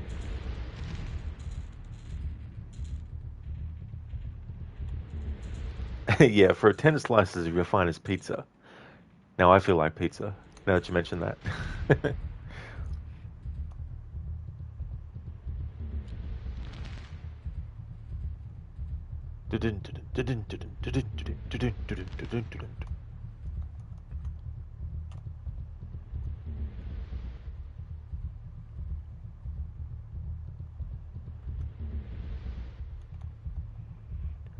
Alright, so we got desynchronization music in that mission where, even though we were near the enemies and the target that the enemies were fighting, the whole group got too far away from the arena that they were programmed to be within the range of, and so it desynchronized me. But now I'm going to have Ezio die so we can get the small little bit of music or sound that sounds like music or is tied to the music track, because that can happen too sometimes. I noticed when Ezio was recounting what happened when he fought against Rodrigo Borgia, that there were like certain sounds that played that sounded more like sound effects than actual music.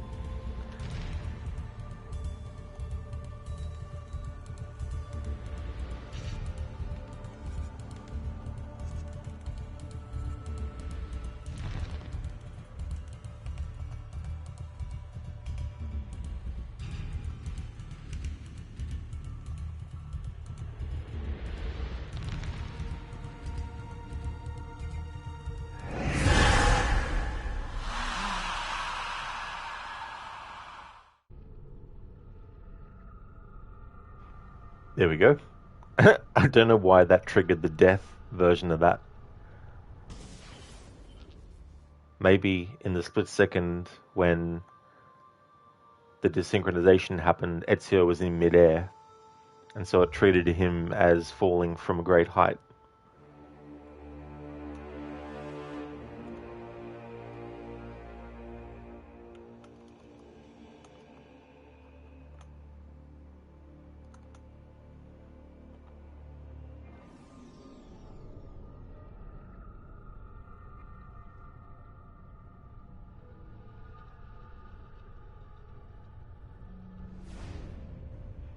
Alright, it's time to reunite with Machiavelli.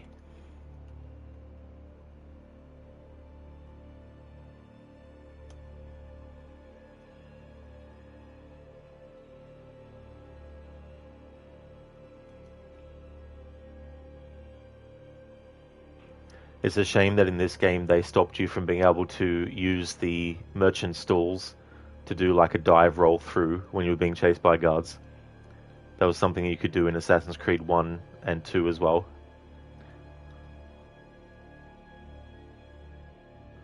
It'd be cool if modders could bring that back for Brotherhood and Revelations.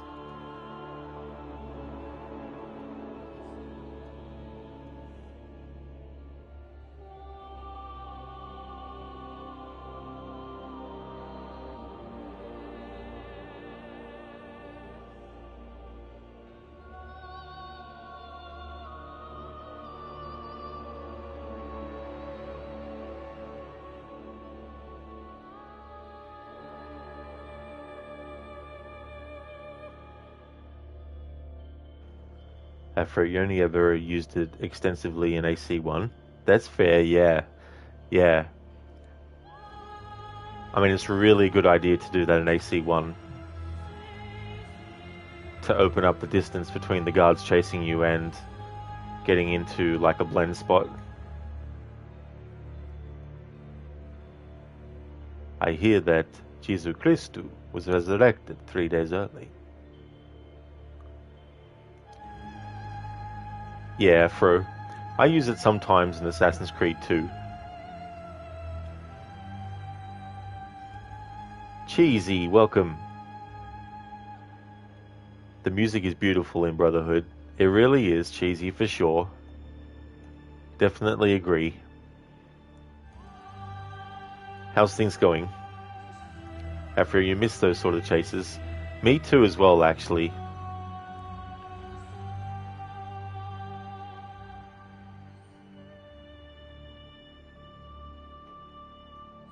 I feel like when they started to move away from the more kind of like, you know, action, cinematic chase stuff, it was a shame.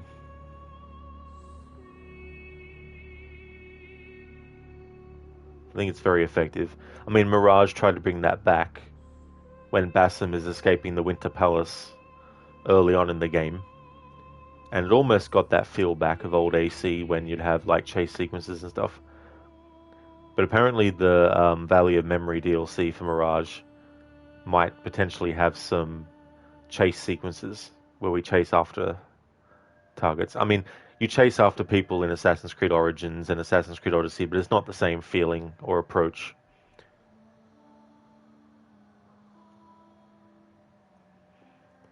Cheesy, things are good. You finished Revelations 2 days ago. Very nice. That's really good. GG's on finishing that game as well. That's another great Assassin's Creed game too.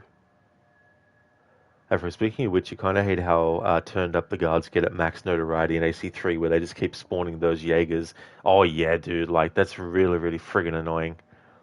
Those enemy types can be frustrating too, as well.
Alright, we've definitely heard this music before. Afro, you like that aspect, Mirage, hiding from those elite guards in Mirage. Those elite guards made you think twice before dropping down from the roofs.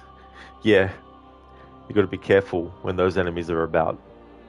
That was interesting that they had that as well. In a way, it becomes like the Phalakatai in Origins.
Hey there, Narbro, welcome.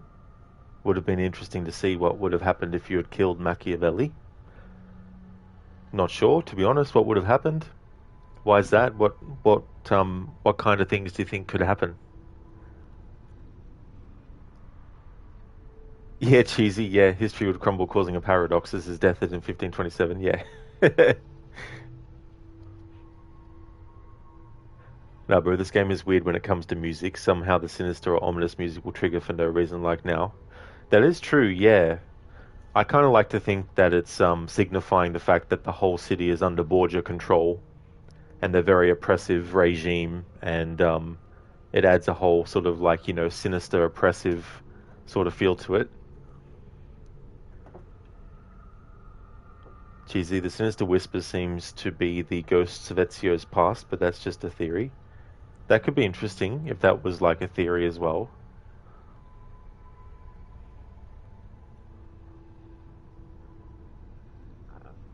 It sort of creates a very unique kind of score as well. Like Assassin's Creed soundtracks, in like Assassin's Creed 1 by Jesper Kyd as well, had, sort of like some kind of like chanting sort of vocalization stuff as well. There's some really good ones in Assassin's Creed 1 when you're in Masyaf speaking to Al Mualim. Afro sinister music here is by design since the area is under Borgia influence. That's a good point, Afro, yeah. Yeah, the more sort of like immediate thing and gameplay reason is the district being under Borgia influence. As you liberate them, the ominous music goes away. That's a really interesting thing too as well. I didn't actually notice, to be honest. Nah, bro, just wonder if you'd killed him because La Volpe didn't trust him, like what would have become of the Creed? Well, I mean, I don't really know, to be honest, because unless they didn't find proof, I think that's what it hinges on. Like, if they didn't find proof and then Machiavelli was assassinated, then they might have felt like it was, warranted. But if Ezio still had the evidence that proves that he wasn't, then, they would have been, sad about it, of course. But, I mean, what can you do once the deed is done?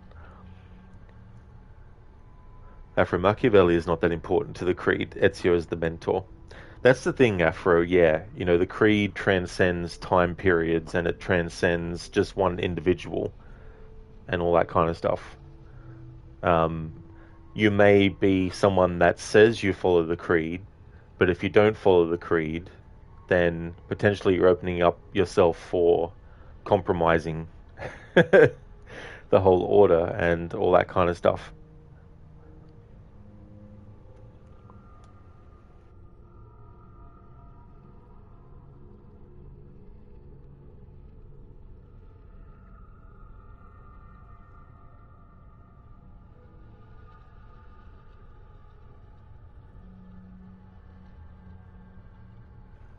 Because the Creed existed long before Machiavelli lived, and it exists long after he died. So if Machiavelli was killed without the proof that he actually didn't have anything to do with the Montelegione attack, the Creed wouldn't be disbanded or it wouldn't be, discarded by the assassins or anything.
Afro, and it doesn't really impact the story if he is there or not there.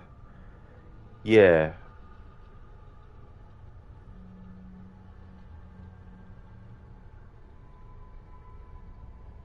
Yeah, because if he was dead, if you look at the rest of the events that happen, it's not like Cesare has Machiavelli as like a trusted advisor and spends a lot of time there and would notice if he's dead, you know,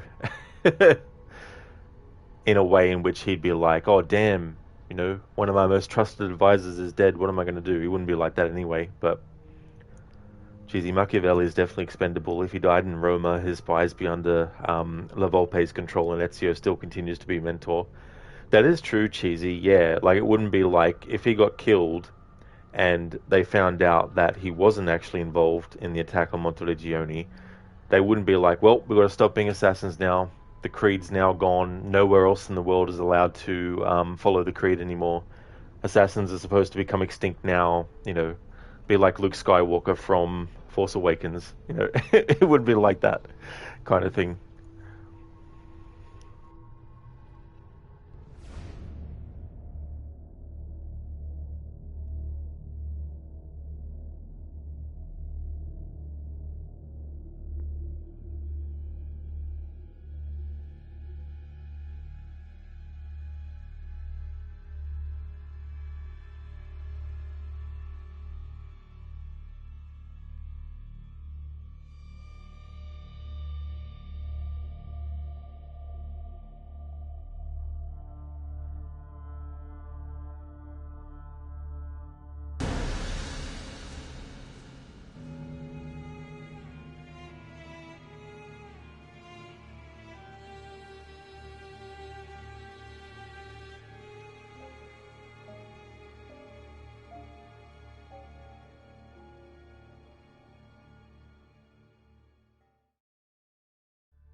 Great piece of music there, Afro. What was so funny with that part is I wanted to get the music until it looped of chasing the thief, but then when he ran into the Borgia-controlled zone, of course it attracted the attention of the guards, which I thought would actually change the music. And so I was trying to avoid the guard, but then couldn't, and then the music didn't change based on that. And so it was like, okay, now I need to just keep on chasing the thief still until the music started to loop. And then, of course, you had, after dealing with the thief, then the rest of the freaking enemies were still there, and the music that plays when you get chased, which I haven't actually stopped and listened to properly yet, because the first time it triggered, it was the double up version, and I'd rather wait until there's like a story mission where you do where you chase, and then that guy with the letter that you need to get before Machiavelli gets killed.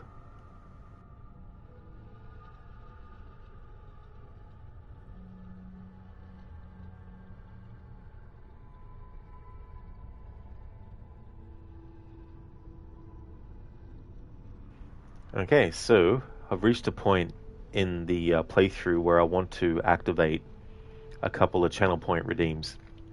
So I've got the usual rest in peace, but I've got a version of it now that can be edited quickly to cover any kind of game that I'm doing.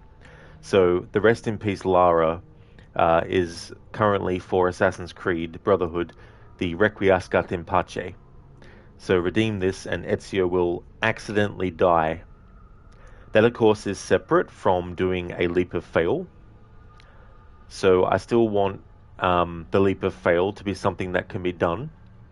So even though the leap of fail ends up in you dying, I want to have the leap of fail still be something that is active, so that if someone specifically wants the leap of fail, they can still redeem it. But if someone wants Ezio to die, it'll have to be from other kinds of methods instead of just jumping off of something. So it can be redeemed for having Ezio get killed by guards. Let me see what else is there that could be done. He can't drown, so there's nothing like that as well. So I'll just activate it and just see how it goes. And then I'll get the leap of fail as well. Activate those. Afro, the game was getting confused with what combat music to play since you were on the border of the liberated and non-liberated border zone, yes. That is true, Afro, yeah. That's a good way to put it. But yeah, it's funny when that kind of stuff happens. Confuse the game.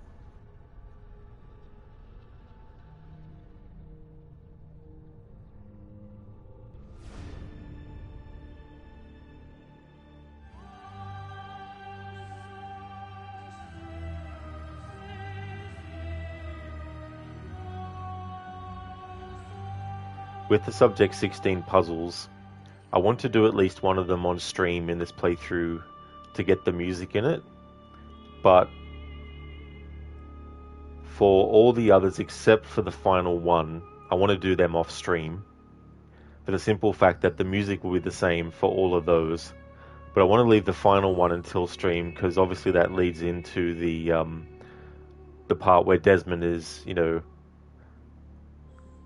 an avatar of him is running and jumping and climbing on stuff, which has its own music that was actually in that the start of the game when Rebecca wanted Desmond to know about the training, the Animus training that you could do. But I wanted to do that music in the final Subject 16 part.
I just remembered, because I'm playing Brotherhood, I wanted to change the rest in peace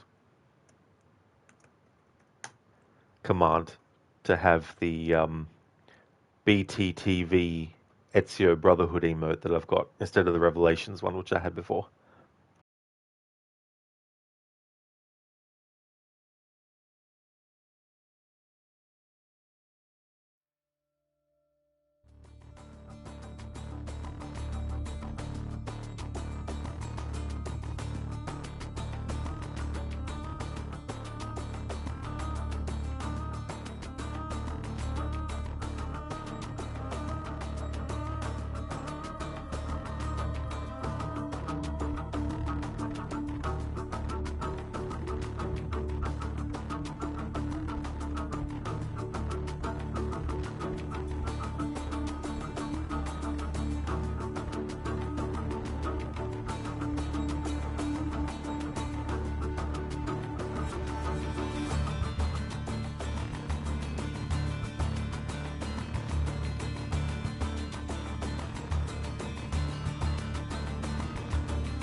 Hey there, Altair. It's going good, thank you.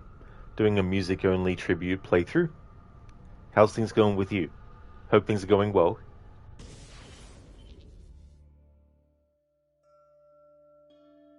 Yeah, bro. Yeah, I need to do that part again because I prematurely tackled the what do they call it? The friggin' bloody hell. The words were on the screen a moment ago. The delivery guy dude thing. Courier, that's it, Afro. Thank you. Yeah, yeah. Accidentally tackled him. I wanted to keep the music going until it got to the loop point or stopped.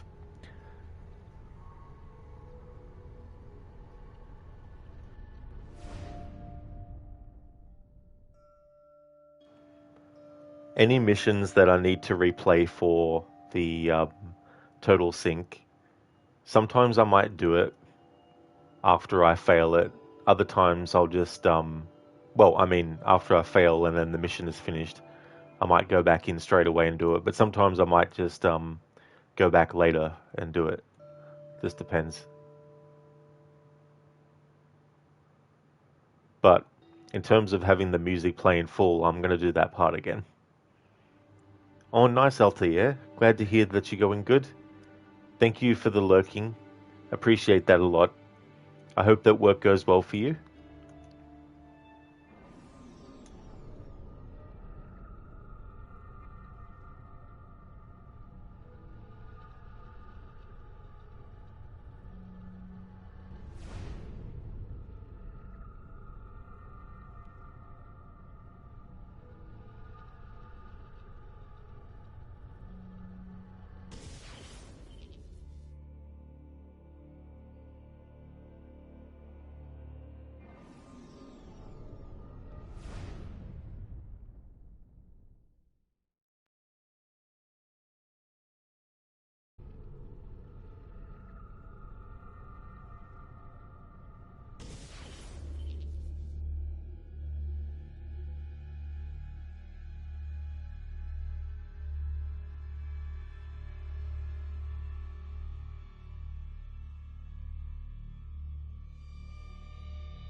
I might also do the Copernico missions. I mean, I don't know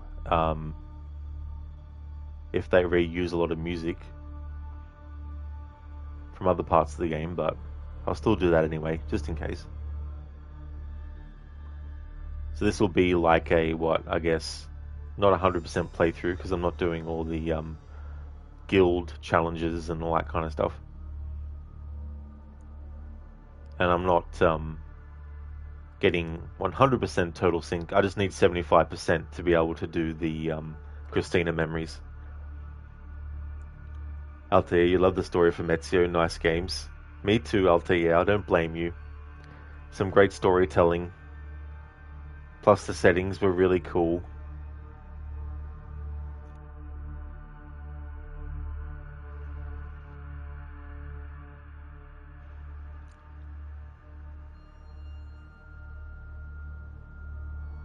Who are you working for, ladro? Then no one will care what we do to you.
No, what?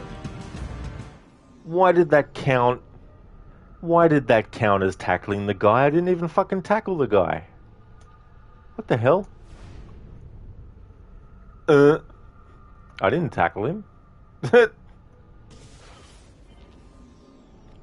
Didn't even press any of the buttons to tackle him.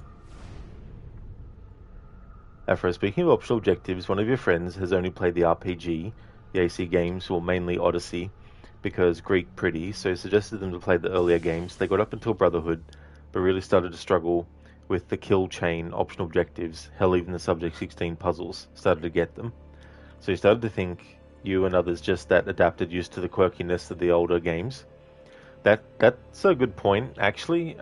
It makes me think of the Resident Evil games, the old school ones.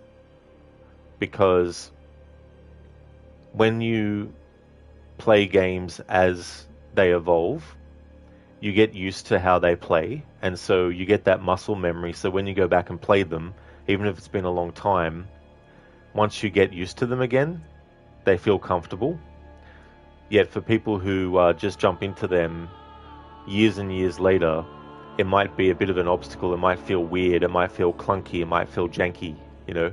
So I think that's probably one of the things, Afro. You know, you just get used to the quirkiness of the older games, how they operate. After a while, you get used to what you need to do to make certain things happen and all that kind of stuff.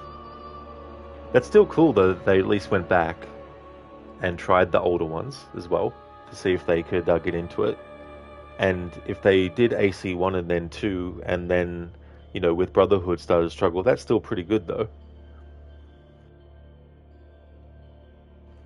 Those puzzles, the Subject 16 puzzles, like, they can be very, very difficult. I mean, if you remember every single solution, then no, they're easy, but I've never actually tried to commit them to memory. Some I might vaguely remember and go, oh yeah, I remember this one. But they can be pretty tricky. And even when you wait until Sean can give you a hint, sometimes the hint doesn't even do anything really.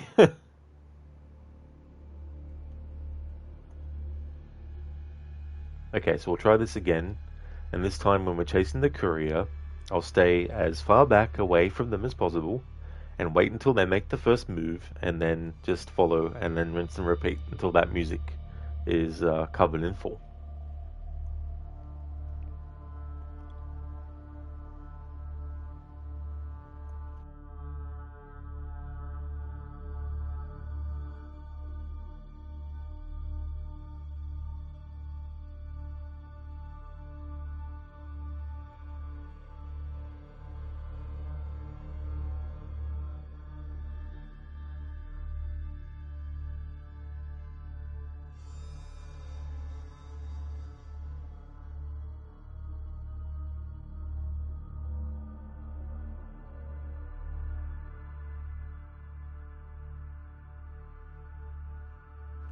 That dialogue from Machiavelli, it fools your friends, the people, quite easily.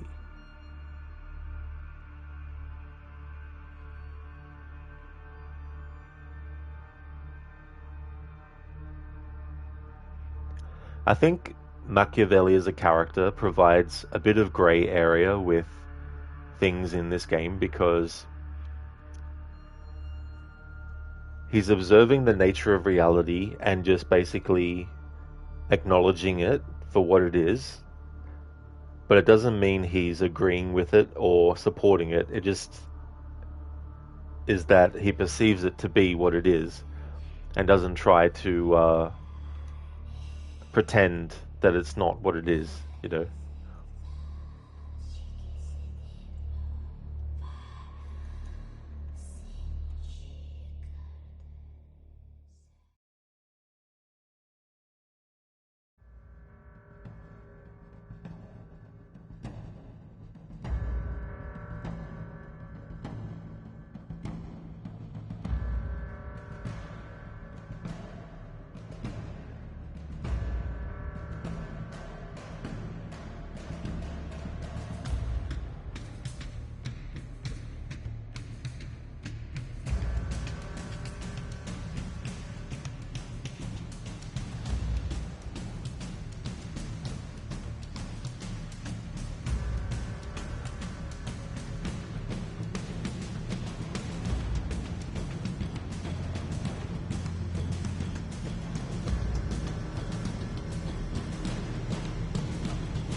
There we go.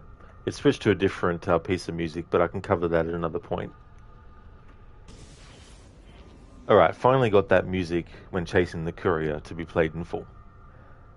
Afros, so just new players that much out of patience, you wonder, because you'll sit here trying to cross the battlefield without taking any all day if you have to. This doesn't bother you, or see your friends struggle with the stealth approaching a given area of guards and situations. I mean, patience can definitely play a part into it, and it's also how much you're willing to put the time into versus the reward, you know. So for some, spending an hour on something, they might feel that they could have been doing something else, and therefore they don't care anymore about what the reward might be for doing it, and so they go off and play something else, you know, which is totally fair if that happens and that kind of stuff. I think when you think too about like the newer games, especially with climbing and all that kind of stuff, they're more streamlined, and that began with Syndicate, where it felt more on rails and all that kind of stuff. And so with the other games from Assassin's Creed 1 up until Assassin's Creed Unity and including it, there was a lot more that you had to do as you were controlling the character and keep in mind and all that kind of stuff. And so with the newer games streamlining a lot of stuff, if you go back to the older ones, there's a lot more inputs that you need to do for certain stuff, a lot more things you need to keep an eye out for, and how things can change. So when a character is like when you're chasing a character and they change direction, like there are ways that you can quickly change your direction as well that are unrelated to simply moving the character in that direction. They go into the area of stopping which direction you're going in and then quickly moving the control stick, if you're using that, to the left or right, and then pressing the jump button, you know, the manual jump as well. So I think that can happen too with these games in the series as well. Especially with these old games, like if I'm chasing a character and we have to climb up this way, but then all of a sudden they change, and let's just say the target was running towards this wall, but then they switched and started running that way. I then have to make sure that I stop what I'm doing and make the change, you know. And there's different things that you have to keep in mind. So when you're holding down just this button, as you can see, the prompts up in the top right hand corner change depending on whether you have the particular button held down. So this is usually what you hold down if you want to do like a high profile assassination, which is usually louder as well. So if you hold down that button and then you move, the character runs at this pace. And so that dictates how fast you can go at that speed.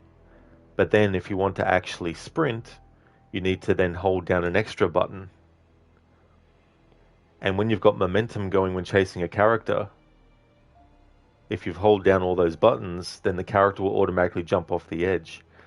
But what happens a lot is when people don't want the character to jump off the edge, they don't let go of one of the buttons to stop it. So if you run at an edge and hold down all the buttons to sprint, then the character's going to do a jump. But when you're running at the edge, if you let go of the sprint button and then just run at this pace and then go towards the edge, Ezio will actually stop a bit slower before he goes down, you know. And so sometimes it's just about stopping the sprint button and then changing and moving the camera as well to reposition Ezio so that he doesn't fall off of something when you don't want him to as well. I mean, if you hold down certain button combinations, you get different results. But in the newer games, a lot of that is thrown out the window. And it's just like, let's just have the character's speed be dictated by how much pressure you put on the control stick.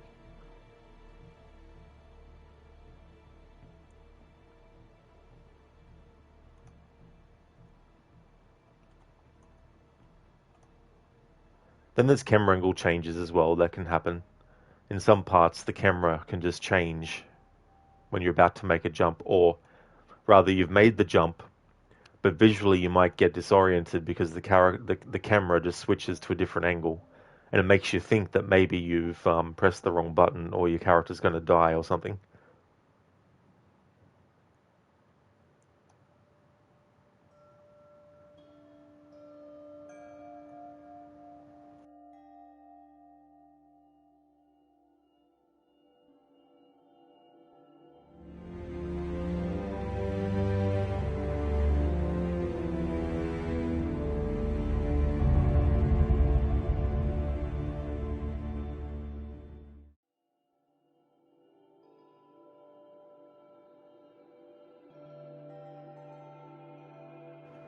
Since I have Ezio at the top of the Colosseum, may as well do this Subject 16 puzzle to get the music and everything related to it.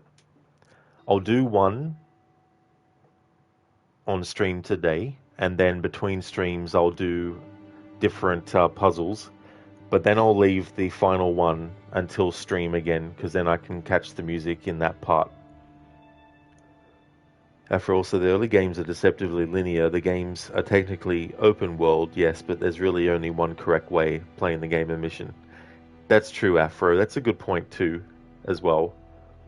That's why I prefer to at least call the older games semi-open world, because obviously the scope increased. You look at Unity, obviously the scope of things and scale is much wider, and then Syndicate, and then Origins is where it more becomes traditional open world, and Origins, Odyssey, Valhalla, those sorts of things. Whereas the other ones are semi-open world.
That's weird. There should be music here.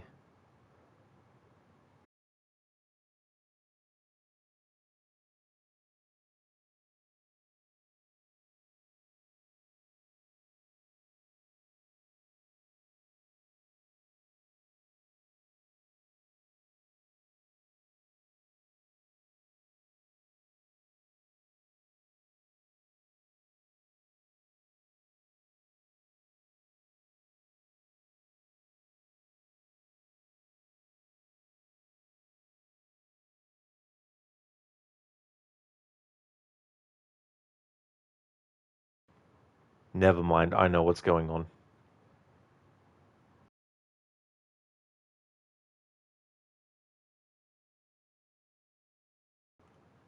Alright, so I can exit out of this. What's happening is, it's not tied to the music volume, it's tied to the sound effect volume. Because the music itself, it's more sort of like ambient kind of stuff. So temporarily I'm going to have to put back the sound effects to be able to cover that.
I don't know why it's not appearing anymore, the entrance point to that Subject 16 puzzle.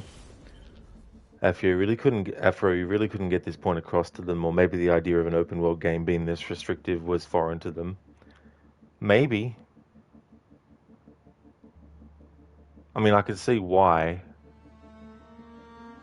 But yeah, the older ones are more semi-open world, smaller scale open world.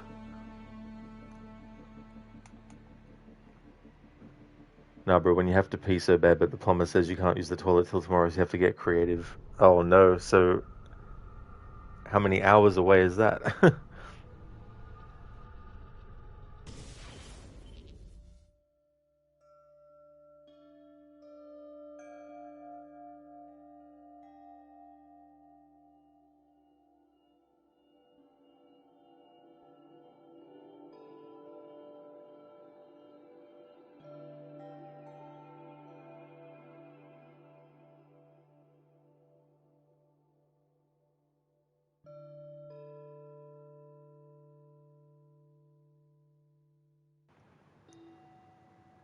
Ah, damn, nah, bro, yeah, you gotta wait a while then.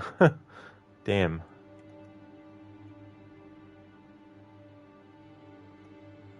After all, the puzzle is your database. Pretty sure you can't get back to it.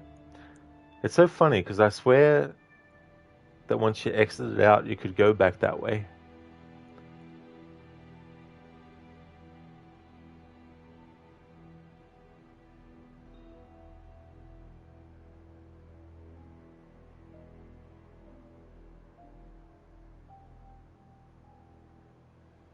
It's very weird how they do that, though.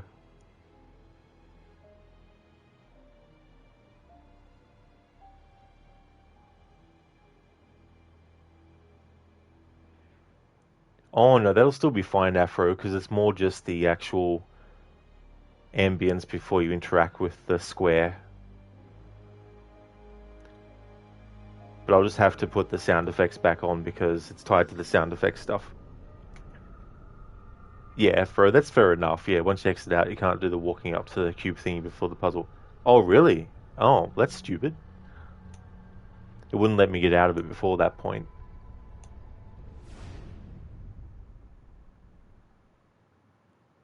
Oh no, here we go. It lets you.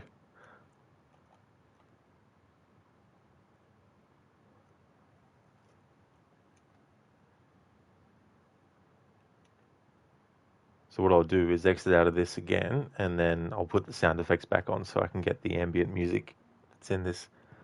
Because I would have tied it to that track instead of the music track. Yeah, Fro, it's tied to the sound effects volume.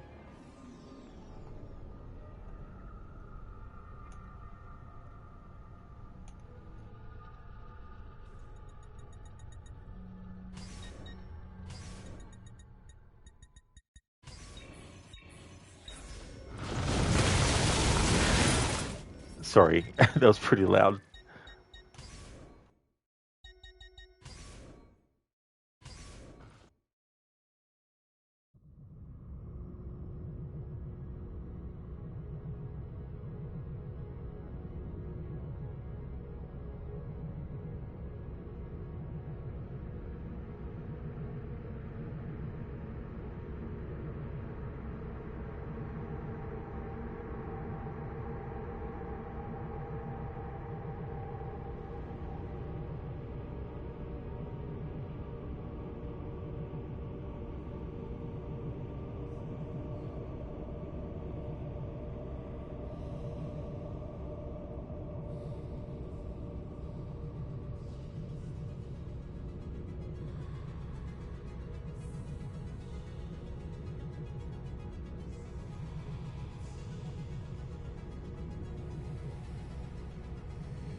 Alright, I'm pretty sure it's looped now.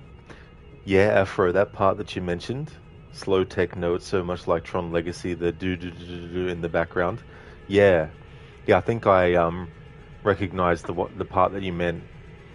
And these sorts of like very creepy sort of like voices you hear, it reminds me of some of the 2001: A Space Odyssey movie soundtrack, especially when it's in one of the scenes in outer space. I can't remember which one it is though. Okay, so this music is not tied to the music volume, it's tied to the sound effect volume. There's also some ambience that plays when you're actually interacting with the puzzle, so that'll be tied to the sound effects as well. So we'll trigger this by going into the cube, and then I'll wait until the music or the ambience that plays there gets to a loop point.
I can't detect a loop point in this because it's really just a cacophony of different sounds and stuff with a little bit of ambience in the background as well. Hey there, Placenta. How's things?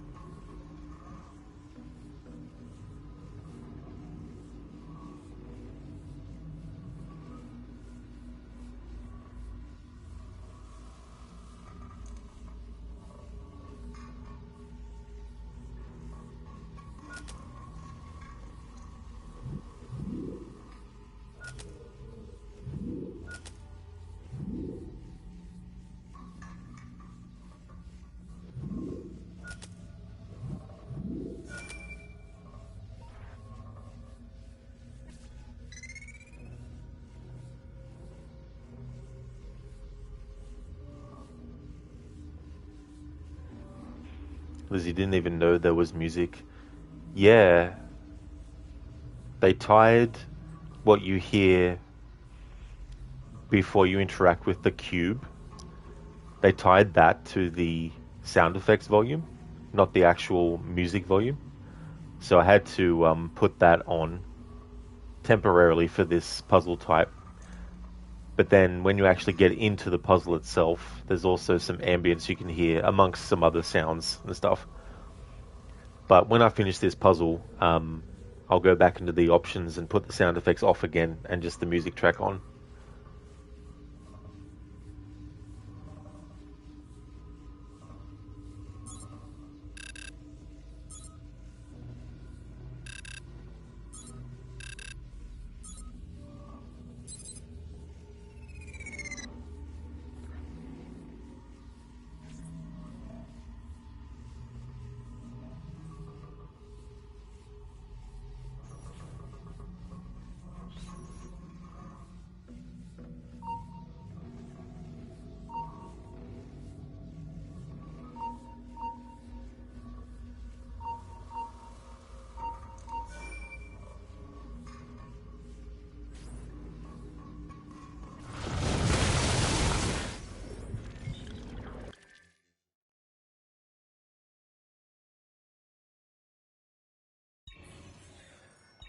Alright, now to go into the options and turn the sound effects off and the music back on only.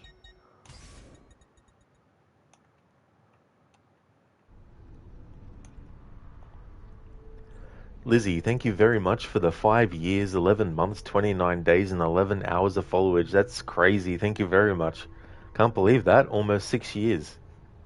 Holy shit. Thank you very much. Time just flies so quick.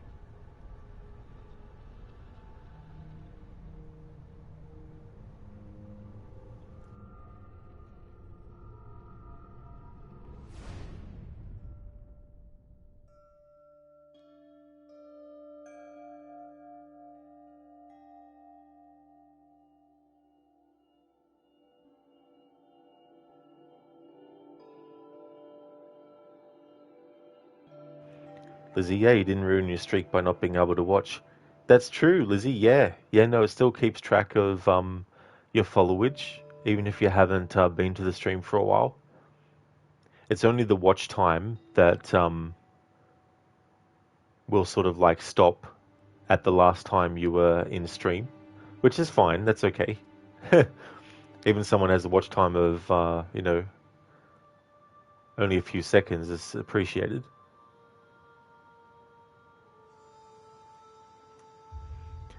Thank you, Lizzie, for the 4 months, 23 days, and 19 hours of watch time as well. I still don't know how they actually track it in terms of like, do they count only the time when you have the stream open to when you close it?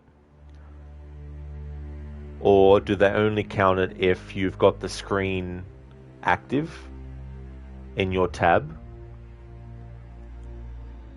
And if you tab out to something else, does it then stop counting the watch time? I'm not sure how they do it. But thank you for that.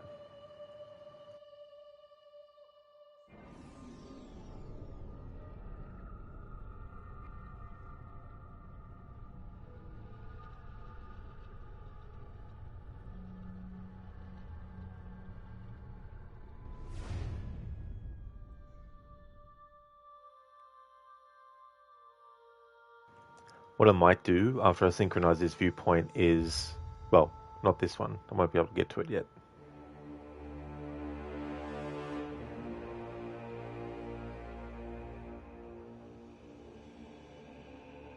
There's 2 memories I know already I need to replay to get the optional objective. Because I've got to get 75% total sync so that all the Cristina memories are unlocked. Because I want to cover the music in them as well. Lizzie, by the way, you got me into Assassin's Creed. Oh, very nice, Lizzie. That's cool. That's really cool.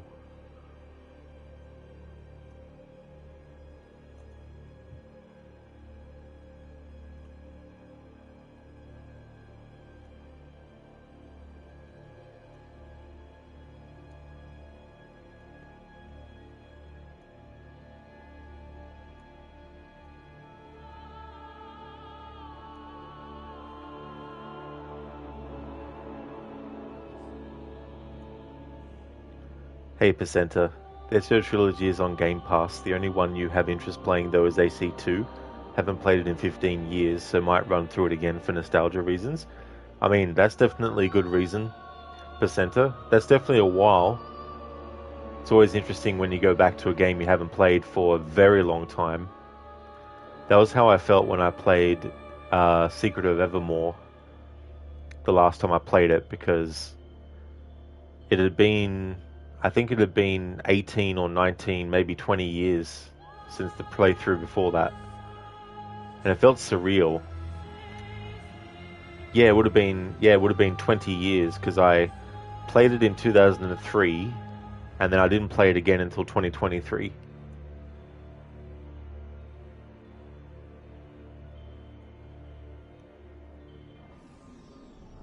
I did nothing. The poisoned apple was his enemy. Thank you, Dr. Darling, for redeeming that as an Arnie impression. A play on the quote from the movie Twins. Thank you, dude.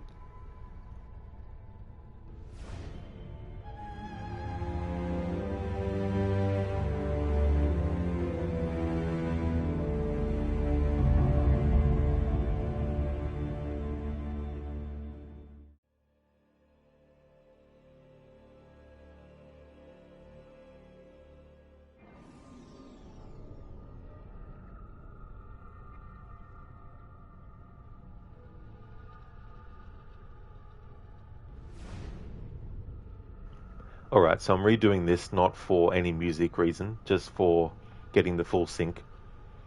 Because I need as much optional objectives done as possible to bump the total sync up to 75% for unlocking the Cristina memories. Percent, it would be good to play some Atari games that would be taking you back some 33 years. Oh damn, yeah.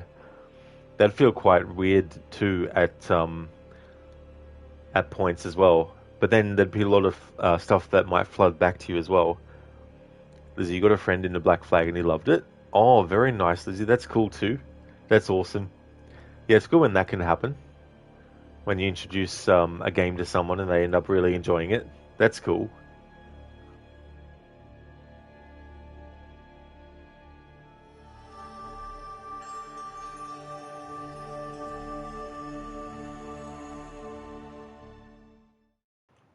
For now, at least, the streams of this game will be on the weekends. Alright, so we need to not lose any health. Last time I lost some health.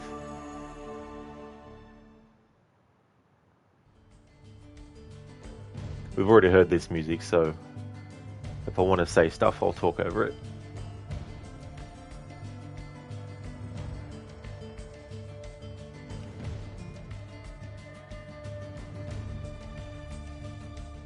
And then on Monday, it'll be finishing off Splinter Cell Blacklist.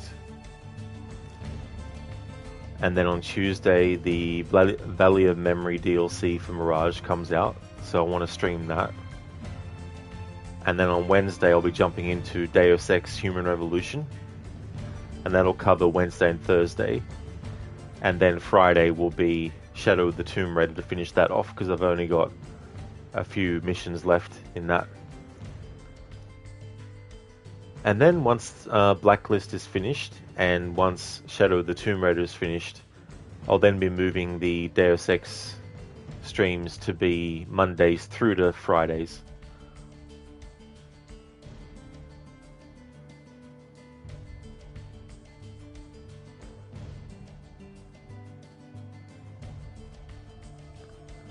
And then I feel like I definitely have enough time before the year ends to say that I'll be able to do Batman Arkham Asylum, Batman Arkham City, and Batman Arkham Knight annual playthroughs.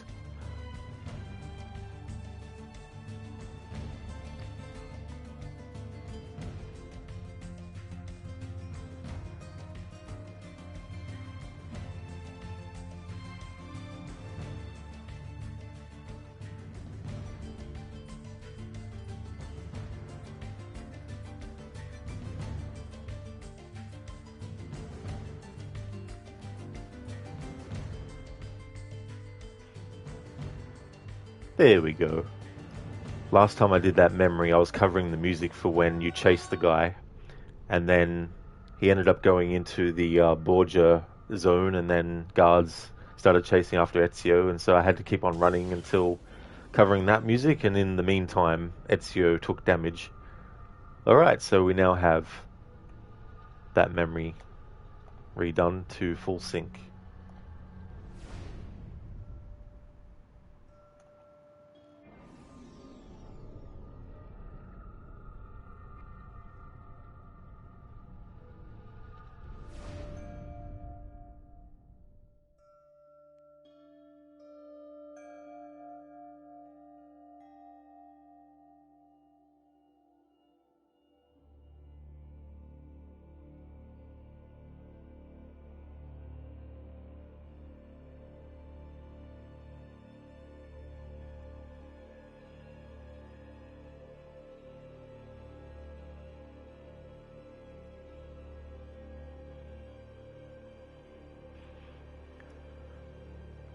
So what I'm going to have to do with Batman Arkham Knight, if I want to, in my playthrough, get the footage for the parts that have spoilers, in which if you stream directly from your console, it'll pause your broadcast while you do those spoiler parts. Because I don't have any PC or laptop capable of doing remote play, it means that if I want to get that stuff into a playthrough, the best I can do is off stream do those parts, record the video with the PlayStation software, but then again it might even pause that, so I might not even be able to do it that way. But in any case, I'll try it out, and if it doesn't work, then it doesn't work.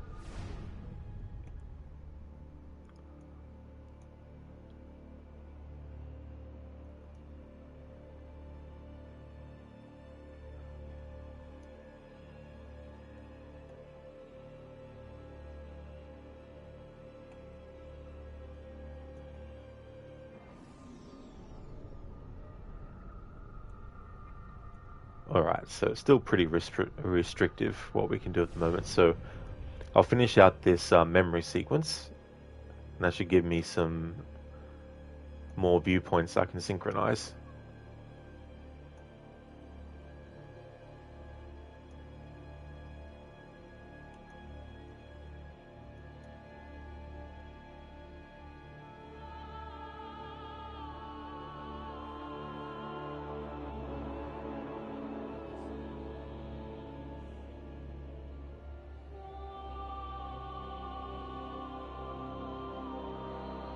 I remember doing a floor is lava challenge with this game. The mission where you have Egidio and you need to make sure he doesn't get killed. That was definitely friggin' fun, trying to stay off the ground.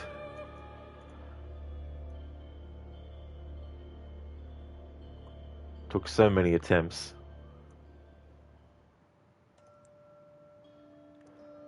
Because the punishment was I had to restart the memory from scratch.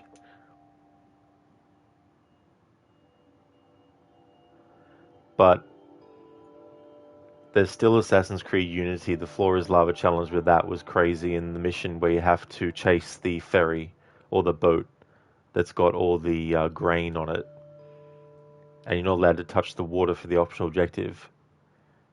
So even though water is not counted, or I don't count it in the Floor is Lava challenge, the objective that you have is to stay close enough to the boat.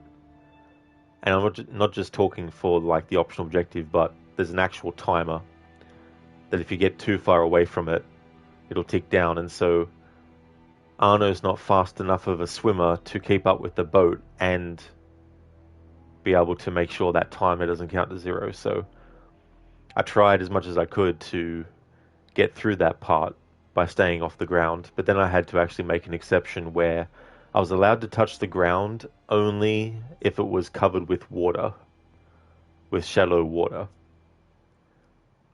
or for as far as Arno's feet could actually touch the floor of the waterbed. So I had to make that exception to make the mission work. It was still annoying, but at least I was able to get through it eventually. Because the route that I was taking by having Arno climb over stuff just wasn't cutting it time-wise.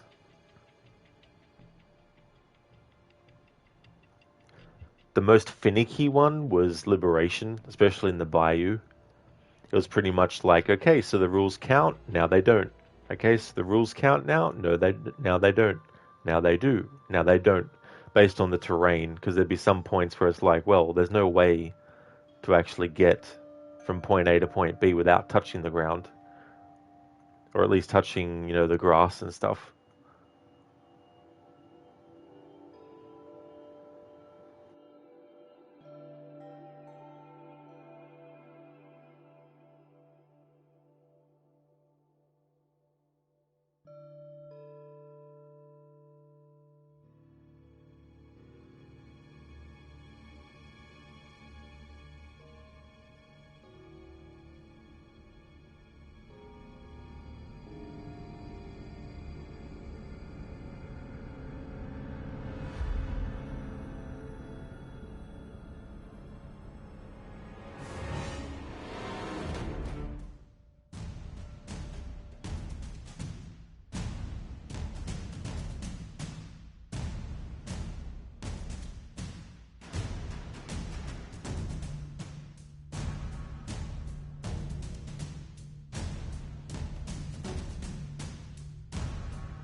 Alright, so I covered all the combat music until it looped. So now to replay that again and then get the optional objective.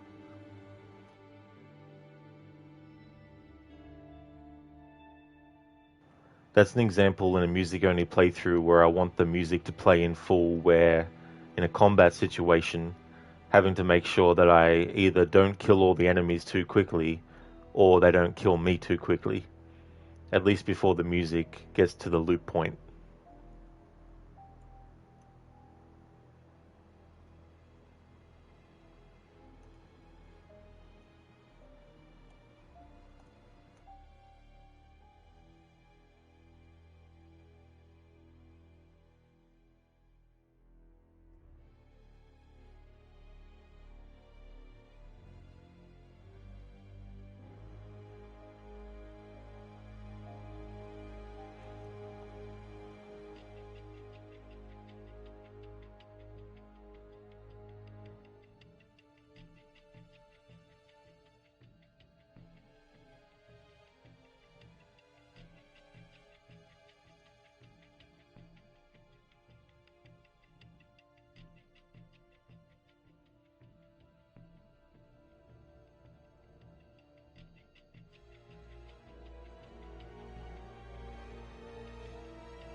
Alright, time to replay that memory to get the full synchronization to go towards the total synchronization so I can unlock the Cristina memories.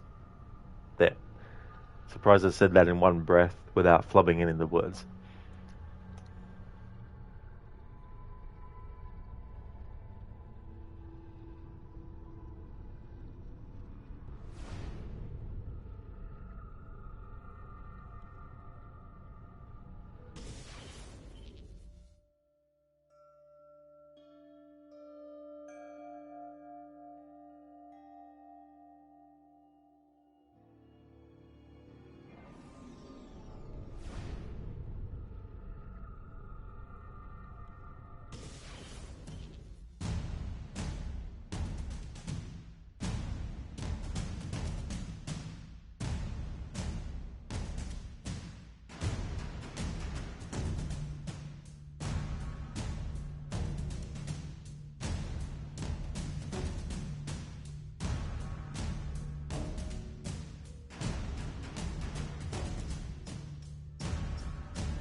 Here we go.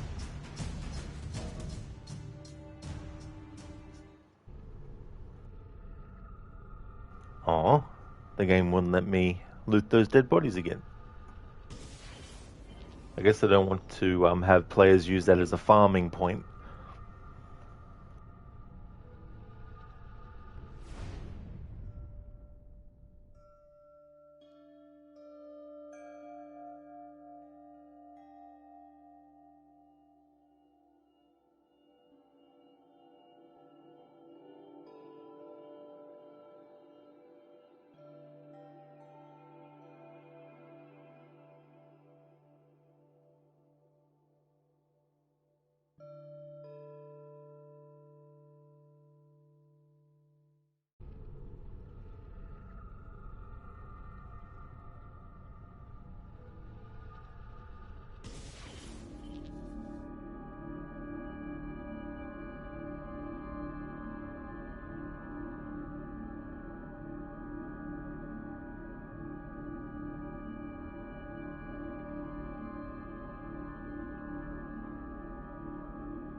Okay, we've well and truly heard this music on loop.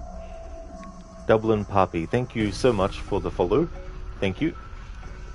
Ahoy there, Schiller. I'm doing really, really good, thank you. Things are going good. How about you?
Schiller, you're good. You just got home from your friend's place. Oh, cool.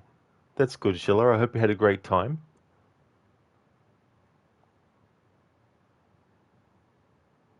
Now that I've covered this memory and its music, I'll replay it to get the optional objective of doing it under 8 minutes.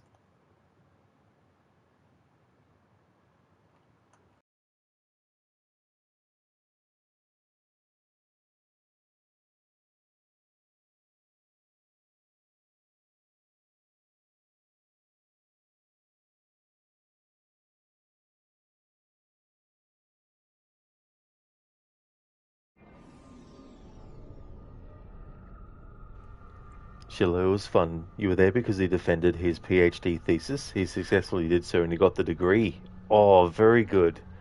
That's great. That's really good that he got that outcome, all the time and effort that was put in. That's really cool, Schiller.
Alright, go back into that memory and finish it in under 8 minutes.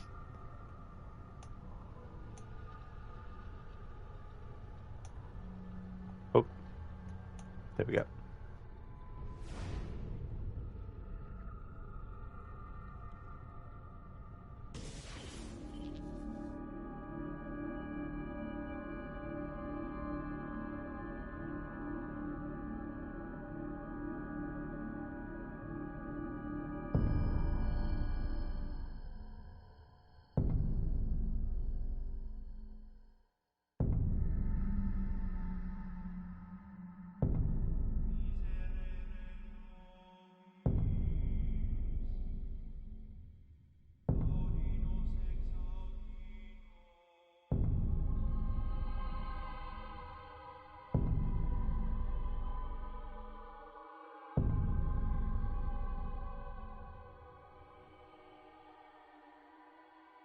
Hey there, Lucinda. Good morning.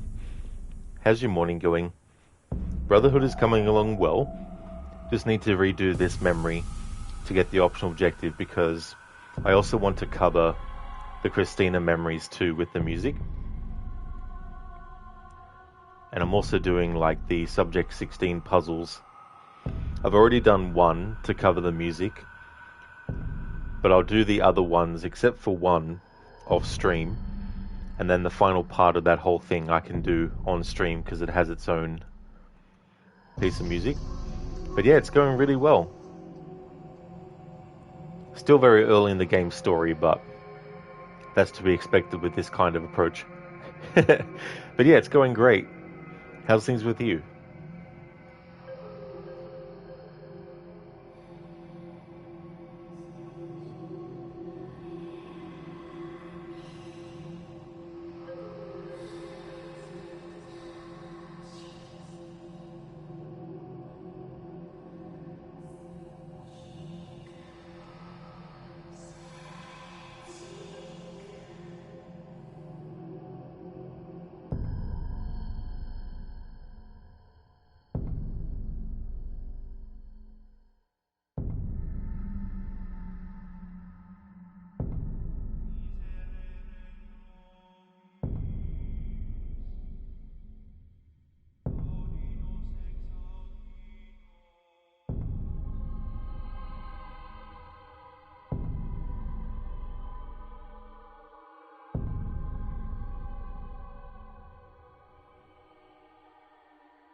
Oh yeah, got about 3 minutes and 40 seconds left.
Alright, there we go. Did it in 8 minutes. Under 8 minutes. Listen, you're doing alright, aside from Discord issues plaguing your morning, but you're fixing it, just watching streams until work time at 8 here in about an hour. Glad to hear that you're doing alright otherwise, but those issues sound really annoying, Lucinda, like, especially if it just feels like there's one issue after another as well. Yeah, Lucinda, pretty much all the content. I'm not doing like all the collectibles and stuff, but I'm doing all the content, including the Da Vinci Disappearance as well. Hey Dumbledore, you remember this one? Yeah. I like the setup of it. How's things? Afro, this is definitely going to take more than 8 minutes. Well, it didn't. I got it. Hey there, Ogorki. How's it going? Thanks for the GGs, Lucinda. Thank you very much. Yeah, you tried to fix one issue and caused multiple others. Oh, wonderful. I hate when that shit happens. So annoying.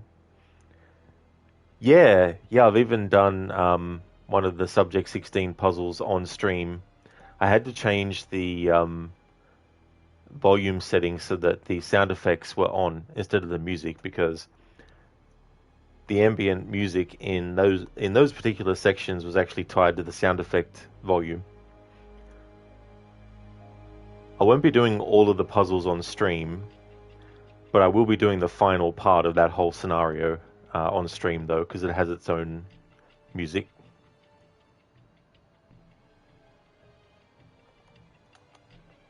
Very nice, Ugorki. That's good. Glad to hear that you're going well.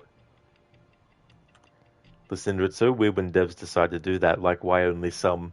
Yeah, that's a good point as well, you know. I've had that happen as well with games where you think that having the music only on would be good, but nope. It's tied to sound effects and dialogue.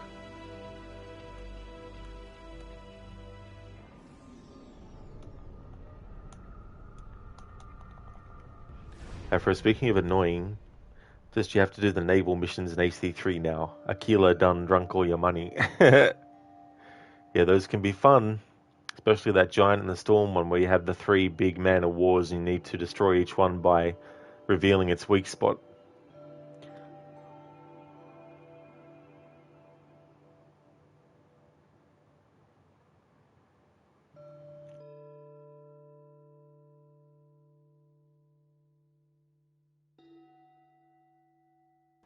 I still think it's funny in Assassin's Creed 3 how there's an actual main Templar target that you need to kill, but the game won't warn you if you haven't done it yet.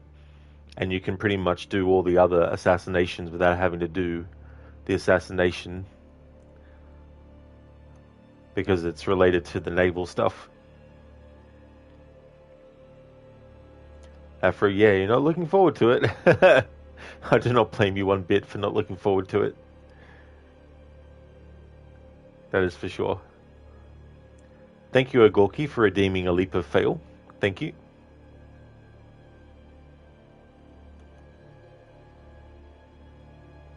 Afro is even on the wall at the homestead. He is, yeah.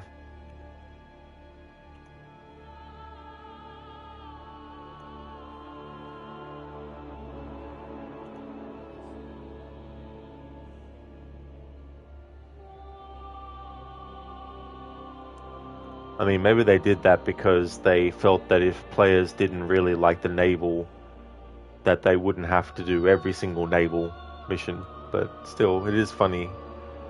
The game's not like, hey, if you want to kill this Templar target, you need to go and do the naval missions.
I fucking did that the last fucking time when I was in the fucking memory. Jesus fucking bloody Christ.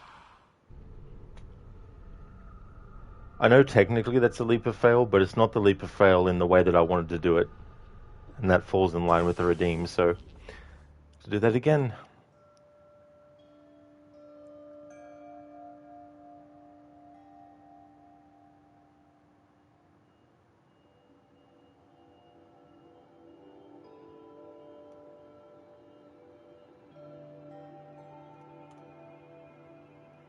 Afro in the right to do so because the cannon reload speed is sure something in this game.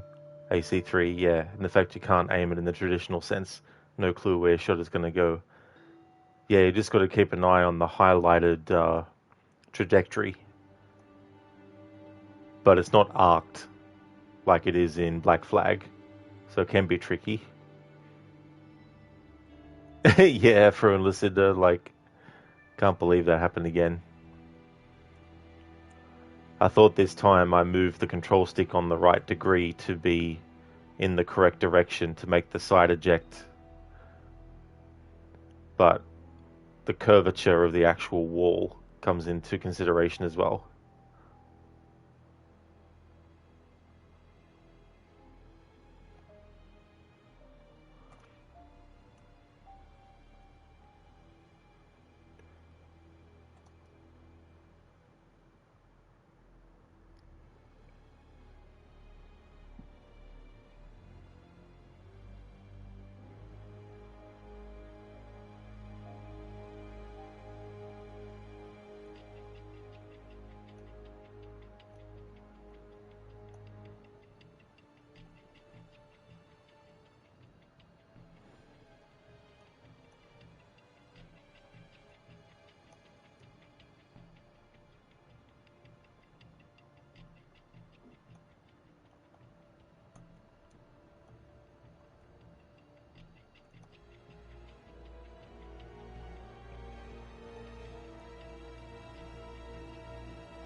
Alright, almost up to the top.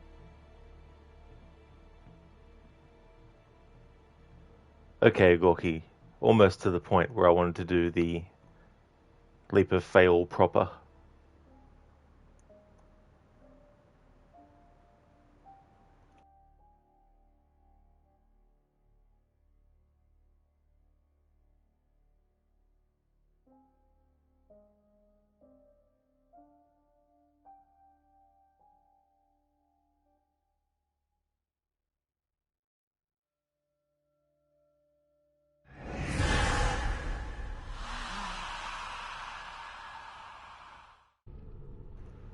There we go, that's better.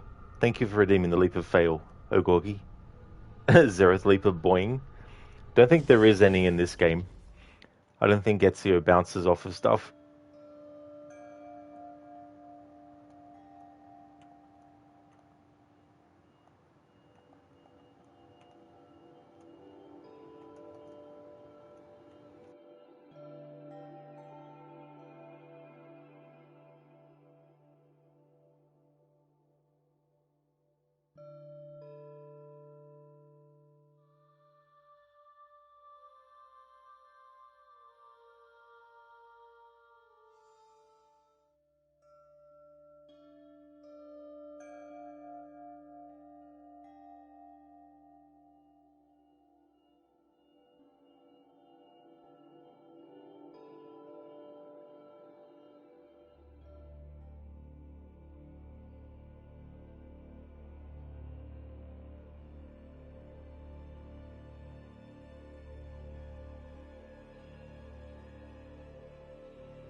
Hello there, Cody. Good afternoon, dude. How's things going for you today? Thank you, Zereth, for clipping that moment. Thank you.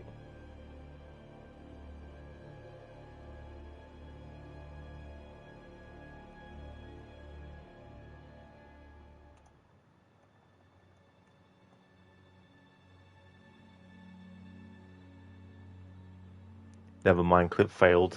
I did it. I hate when that happens. I've had that happen too. Cody just woke up from being on nights. You good? Thank you. And you? Oh, so do you have day shifts again now, Cody? But that's understandable as well. Like, there'd be a lot of hours. As for me, I'm doing really good. It's been good to do this game again, and also to cover the music. Been looking forward to it.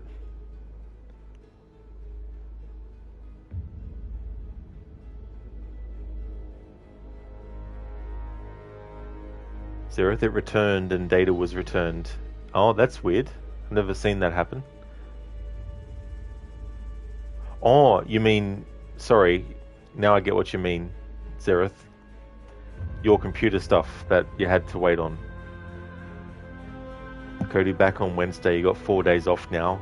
That is nice to have 4 days off in a row. That'll be good.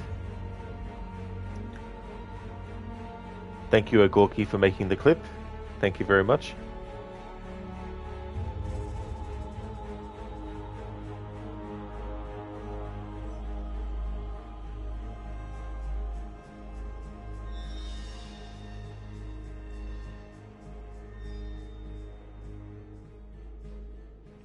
Thank you very much for that.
Alright, I'm back.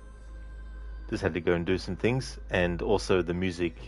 I wasn't sure if I covered it without talking over it, so I thought I'd let it play until such time as it sounded like it had looped. Zereth, no, your laptop is back working well so far, but that day router power cable had fault. That's now sorted, but now your phone charger is with fault. Zereth, you seem to be having so much bad luck with technology lately. Like, that is really, really annoying that you have to go through that. That really sucks. Dobador, you hate beggars. Yes, the beggars in these games. Really, really annoying, especially when there's a mission where you have to be, like, tailing an enemy without being spotted.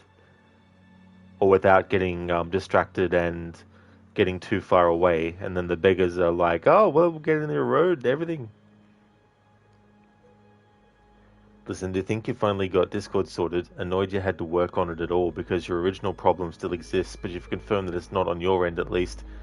That's really frustrating, Lucinda. Like, it's good that you got rid of the problems that had had happened, but yeah, like back at square one basically. Zereth, hi back. I'm Zereth. Hello there, Zereth. Nice to meet you. That's normal with you in tech. Yeah, technology is like Zereth. We need to do things to upset Zereth. We need to do things to mess up. I like to go into the assassin headquarters like this because you get to see a little bit of water dripping off of Ezio in the cutscene.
Ezio invented the twist centuries before it was invented.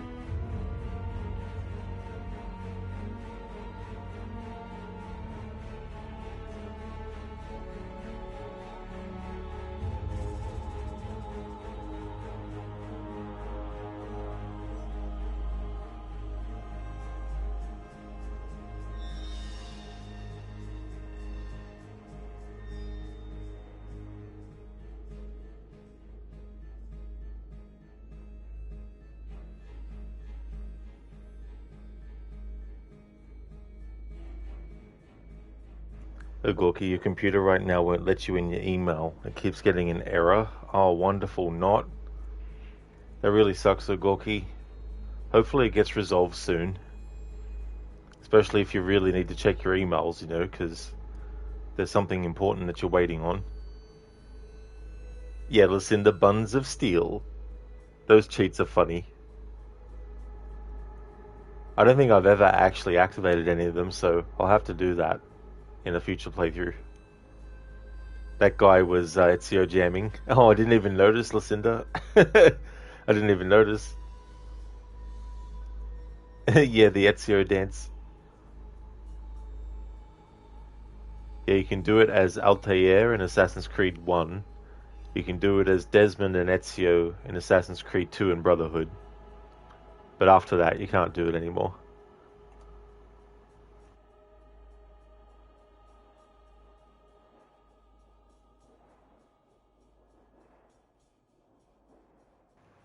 I mean, I got it to do like a couple of frames of the animation as Ezio in Revelations, but you can't do the full extent of it. Lucinda, well, he sort of emulated him, so it looked like he did. Oh, did it? Oh, okay. Yeah, I didn't even notice. Hey there, James. Good morning, dude. Or something like that. That's true. How's killing people going? Well, Ezio's the one doing the killing, and we're very early in the story, so we haven't done a lot of main targets. In fact, we haven't actually assassinated a main, one of the main targets, but it's going well. How about yourself, James? Lucinda, it was when he was trying to climb the wall and he kept bending over. Oh, okay, that part, yeah.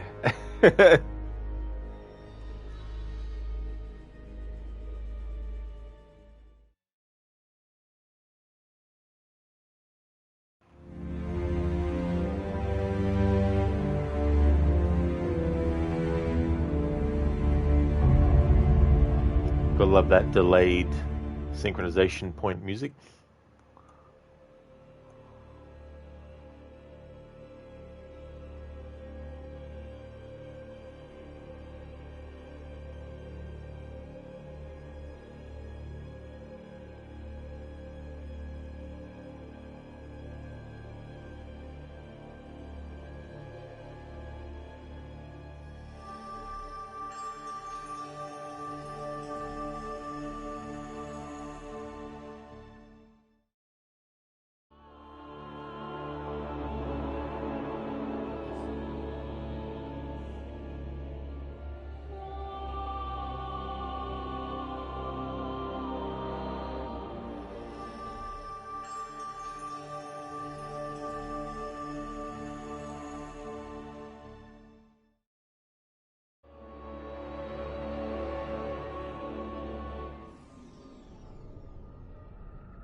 I'm back, or I might not be. Depends on point of view, right, Bruce? Hard to say, watching you through this camera. Getting fun? I'm back, or I might not be. Depends on point of view, right, Bruce? Hard to say, watching you through this camera. Getting kinda fuzzy, you know. The smoke and shit. But I appreciate you stopping by. Thank you for redeeming that, James, as a Bane impression. So that was Joker tries to trap Bruce in Gotham Drugs Factory, releasing the Scarecrow's gas around. Batman Beyond number 84. Thanks for redeeming that. Joker up to his tricks again. Love that Joker. You doing good, James? Just eating ice cream? Oh, nice. That sounds really good. What flavor? Zereth, Etsy, no. I'm not listening. I'm not listening.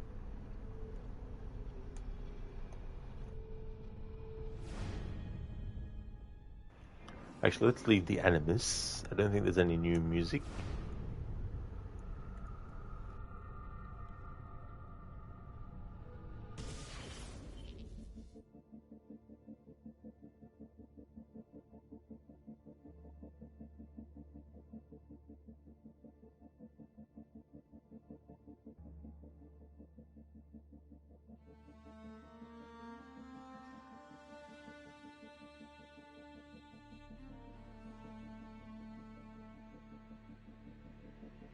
We've heard this music before, so I'll talk over it. James, it's vanilla with lemon bites and cookies, so it's sour sweet with a bit of chocolate cookies. Oh, that's an interesting combination.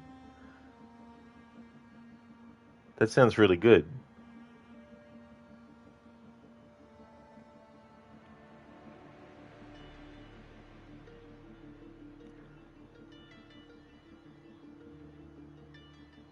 You are paranoid, Desmond.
Oh yeah, I'll do these Templar things too.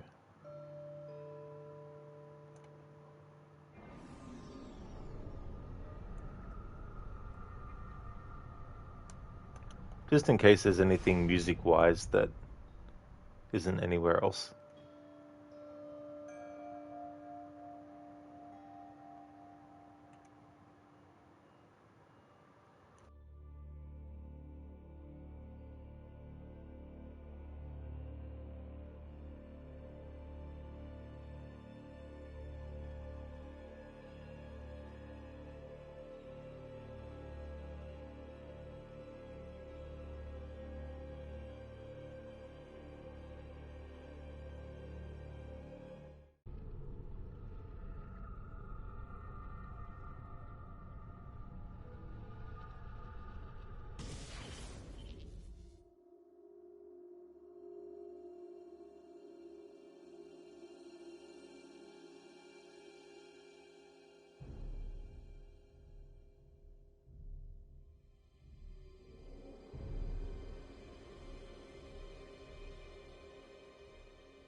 There we go. Cody, 1 away from a 5-day streak. Oh, very cool. That's nice. That's good. Hey there, Pierwin. Welcome on in. That music well and truly looped around.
Oh, awesome, Zereth. You're 1 away from a 30 stream streak.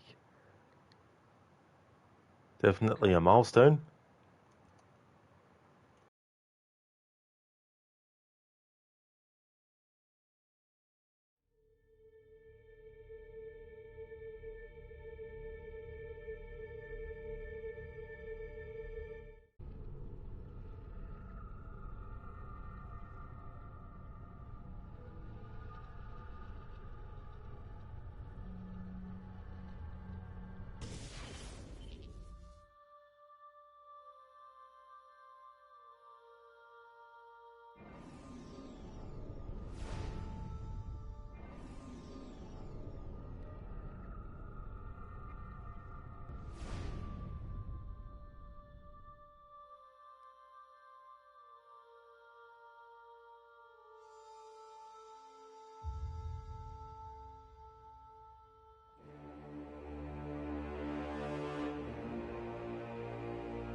Cody, you'll never get that high with your shift pattern, so you'll grab what you can, lol.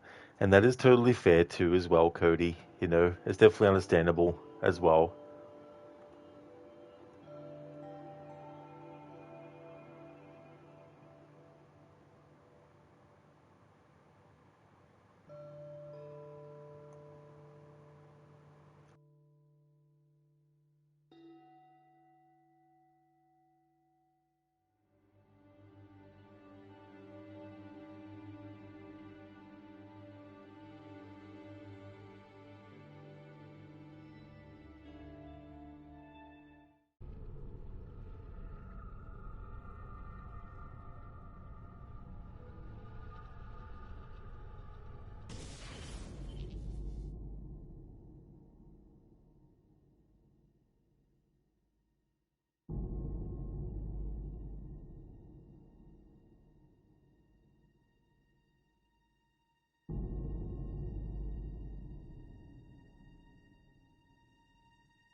Hey there, Zayas. Welcome. You're playing Da Vinci, bro? Oh, this is one of the temples. Always forget these levels didn't care for the wolf armor. Yeah, I must say the actual armor you get, the Brutus, the armor of Brutus, I don't actually really like it that much. I tend to do the tombs associated with it, though, because I like the way that they're laid out. And I'm a big fan of Prince of Persia: Sands of Time. And that's one of the carry-throughs from that game that was brought into the early Assassin's Creed. But I much prefer Altair's armor in Assassin's Creed 2. I will be doing that Da Vinci content, though, for the playthrough.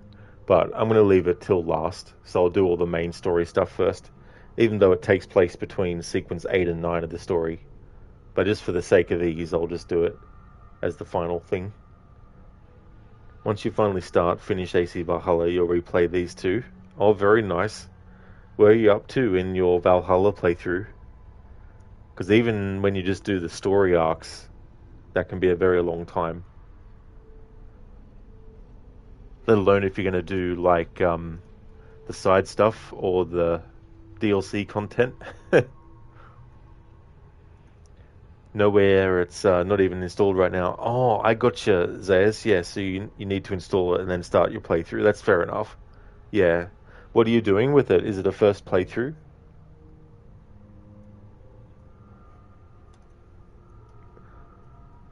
We've unlocked the first Cristina memory, but I'm going to leave it until I've got all 5 of them.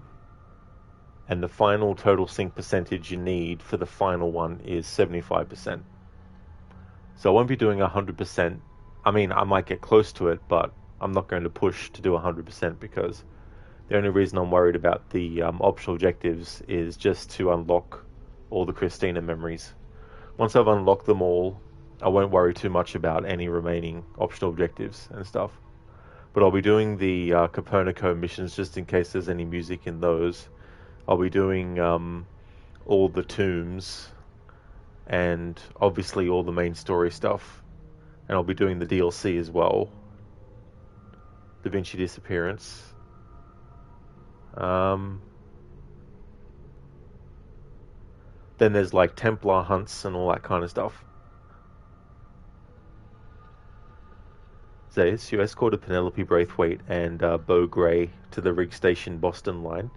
Very nice, Zayas. That's good progress in Red Dead Redemption 2. So, what did you do with the, is it I can't remember if it's a ring or something like that. Did you, have Arthur take it or give it to them?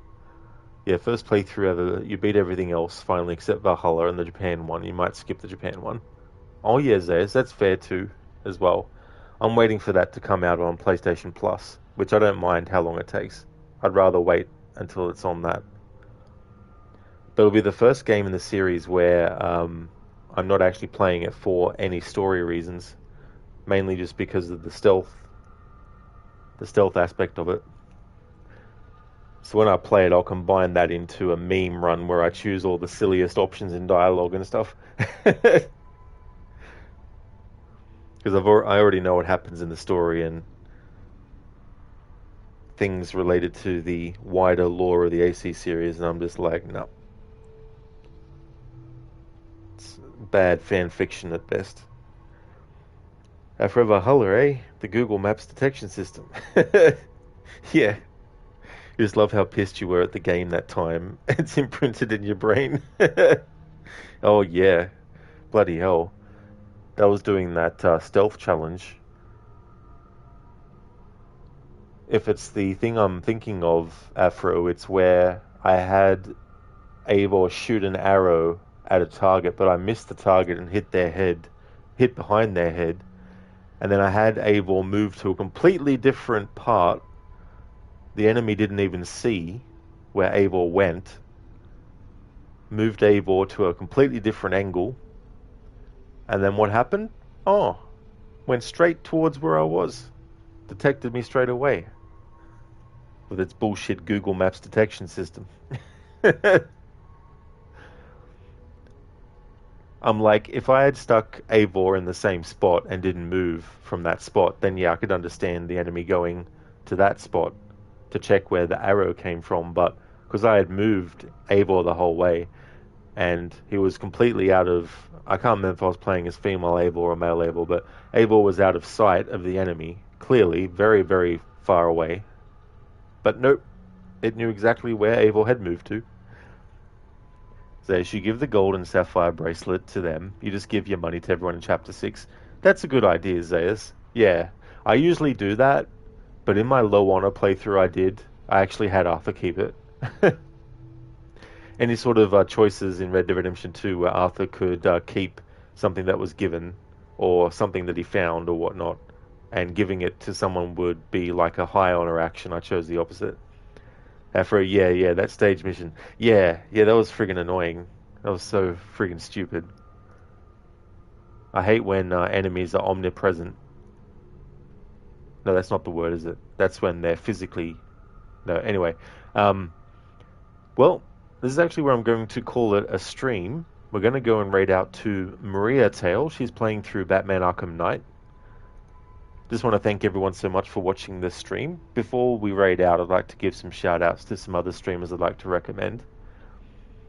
I've got another day for this week. The next stream of this that you'll see from me will be my Sunday stream. This is the weekend game for now. I'll just throw up the schedule just in case. Make it a bit clearer as well. That's okay, Sheila, for the stream, dude. No problem at all. And James, same to you as well. No worries at all for the stream. Glad that you had a great time. Thank you, Lucinda, as well. Muchly appreciated. No worries for the stream. So the weekend game is this. And then Monday is Splinter Cell Blacklist, finishing that playthrough off.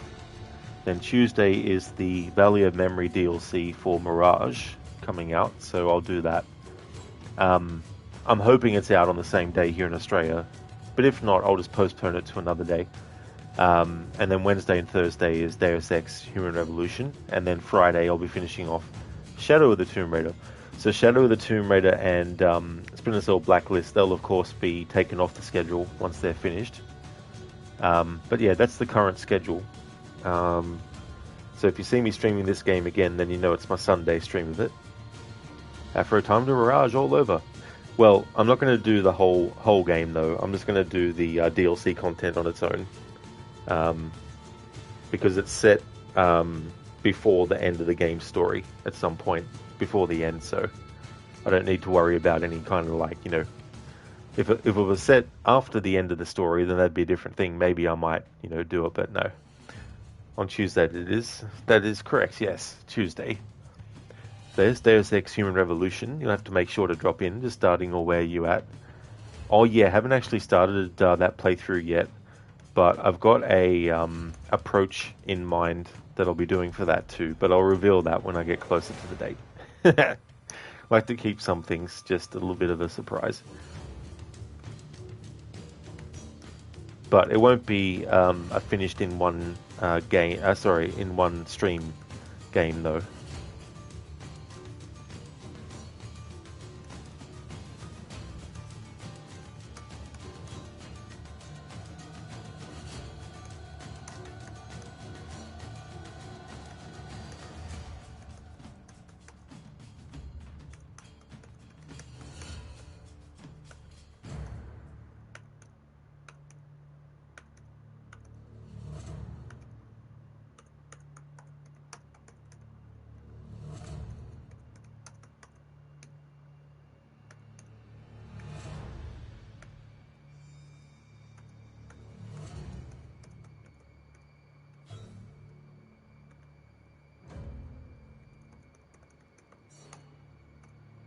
Would like to highly recommend people check out the following streamers: Cheesy Cheese, who's been doing Assassin's Creed Revelations lately; Crocodiles, who's doing a historical order run. He's playing Assassin's Creed 3 at the moment. What he's doing with that playthrough series is it's not just Assassin's Creed, but he's also doing other different franchises too. He looked at all these different games and he looked at what year the games take place in, and for some even down to the month that the story takes place in. And he's organised his playthroughs in that timeline order. So with AC3, he's been jumping around the time period of AC Rogue, AC3, and AC Liberation. Lone has been doing Dead Space. Lucinda has been doing The Evil Within 2. Mr. Gote is a streamer of games like Banish's Ghost of New Eden. Shillerlock is doing his first ever playthrough of Ghost of Tsushima. Shin the Ninja Penguin is doing My Time at Sandrock. Vegas Glaive has been doing Resident Evil Village. And Zamaxi has been doing a playthrough of Control. So definitely recommend checking out those streamers if you haven't before. Zeus, all lethal nano blade kill run? No, nothing like that. No. But yeah, it will take more than one stream though to finish that one. That's okay, Sheila, for the shout out, dude. Absolutely no worries at all. Oh, hey, and Mita. Damn, you missed the whole stream. Catch you next time. That's all good, dude. That's no worries at all. I hope things have been going well. How was your stream of the Dark Pictures House of Ashes? I see that you got everyone to survive. Also, definitely recommend people check out Amita. He's doing a playthrough of the Halo Master Chief Collection. Also did a playthrough recently of Dark Pictures series House of Ashes game, where everyone survived his playthrough. So definitely recommend checking out his stream as well. Lucinda, that's absolutely no trouble at all for the shout out. No worries at all. And same to you as well, Amita. No problem for the shout out, dude. All good, you just woke up, it went well, you saved everyone? Oh, very good. That's good. I hope you ended up having a great day today in Mita. Glad to hear that you got everyone saved in House of Ashes. There's a general raid message that everyone can feel free to copy and paste. And I'll put one in chat for subscribers as well. We're going to raid out to Maria Tail. She's playing through Batman Arkham Knight.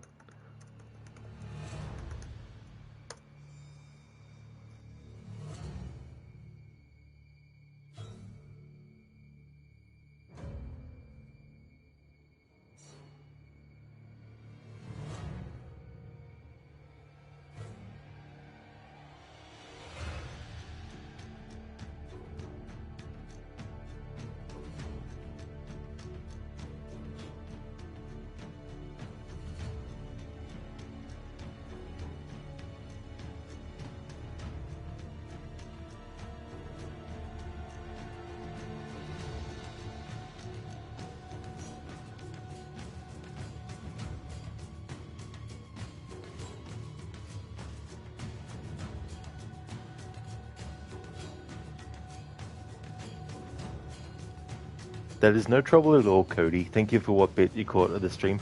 That's all good, dude. I really hope that things go well for you too. Cheers, Mitra. I definitely will have a good one. Thank you once again, everyone, for watching the stream. Muchly appreciated. The next stream you'll see from me will be this again, and that'll be my Sunday stream. Hope everyone has a great rest of your Saturday, and catch you next time.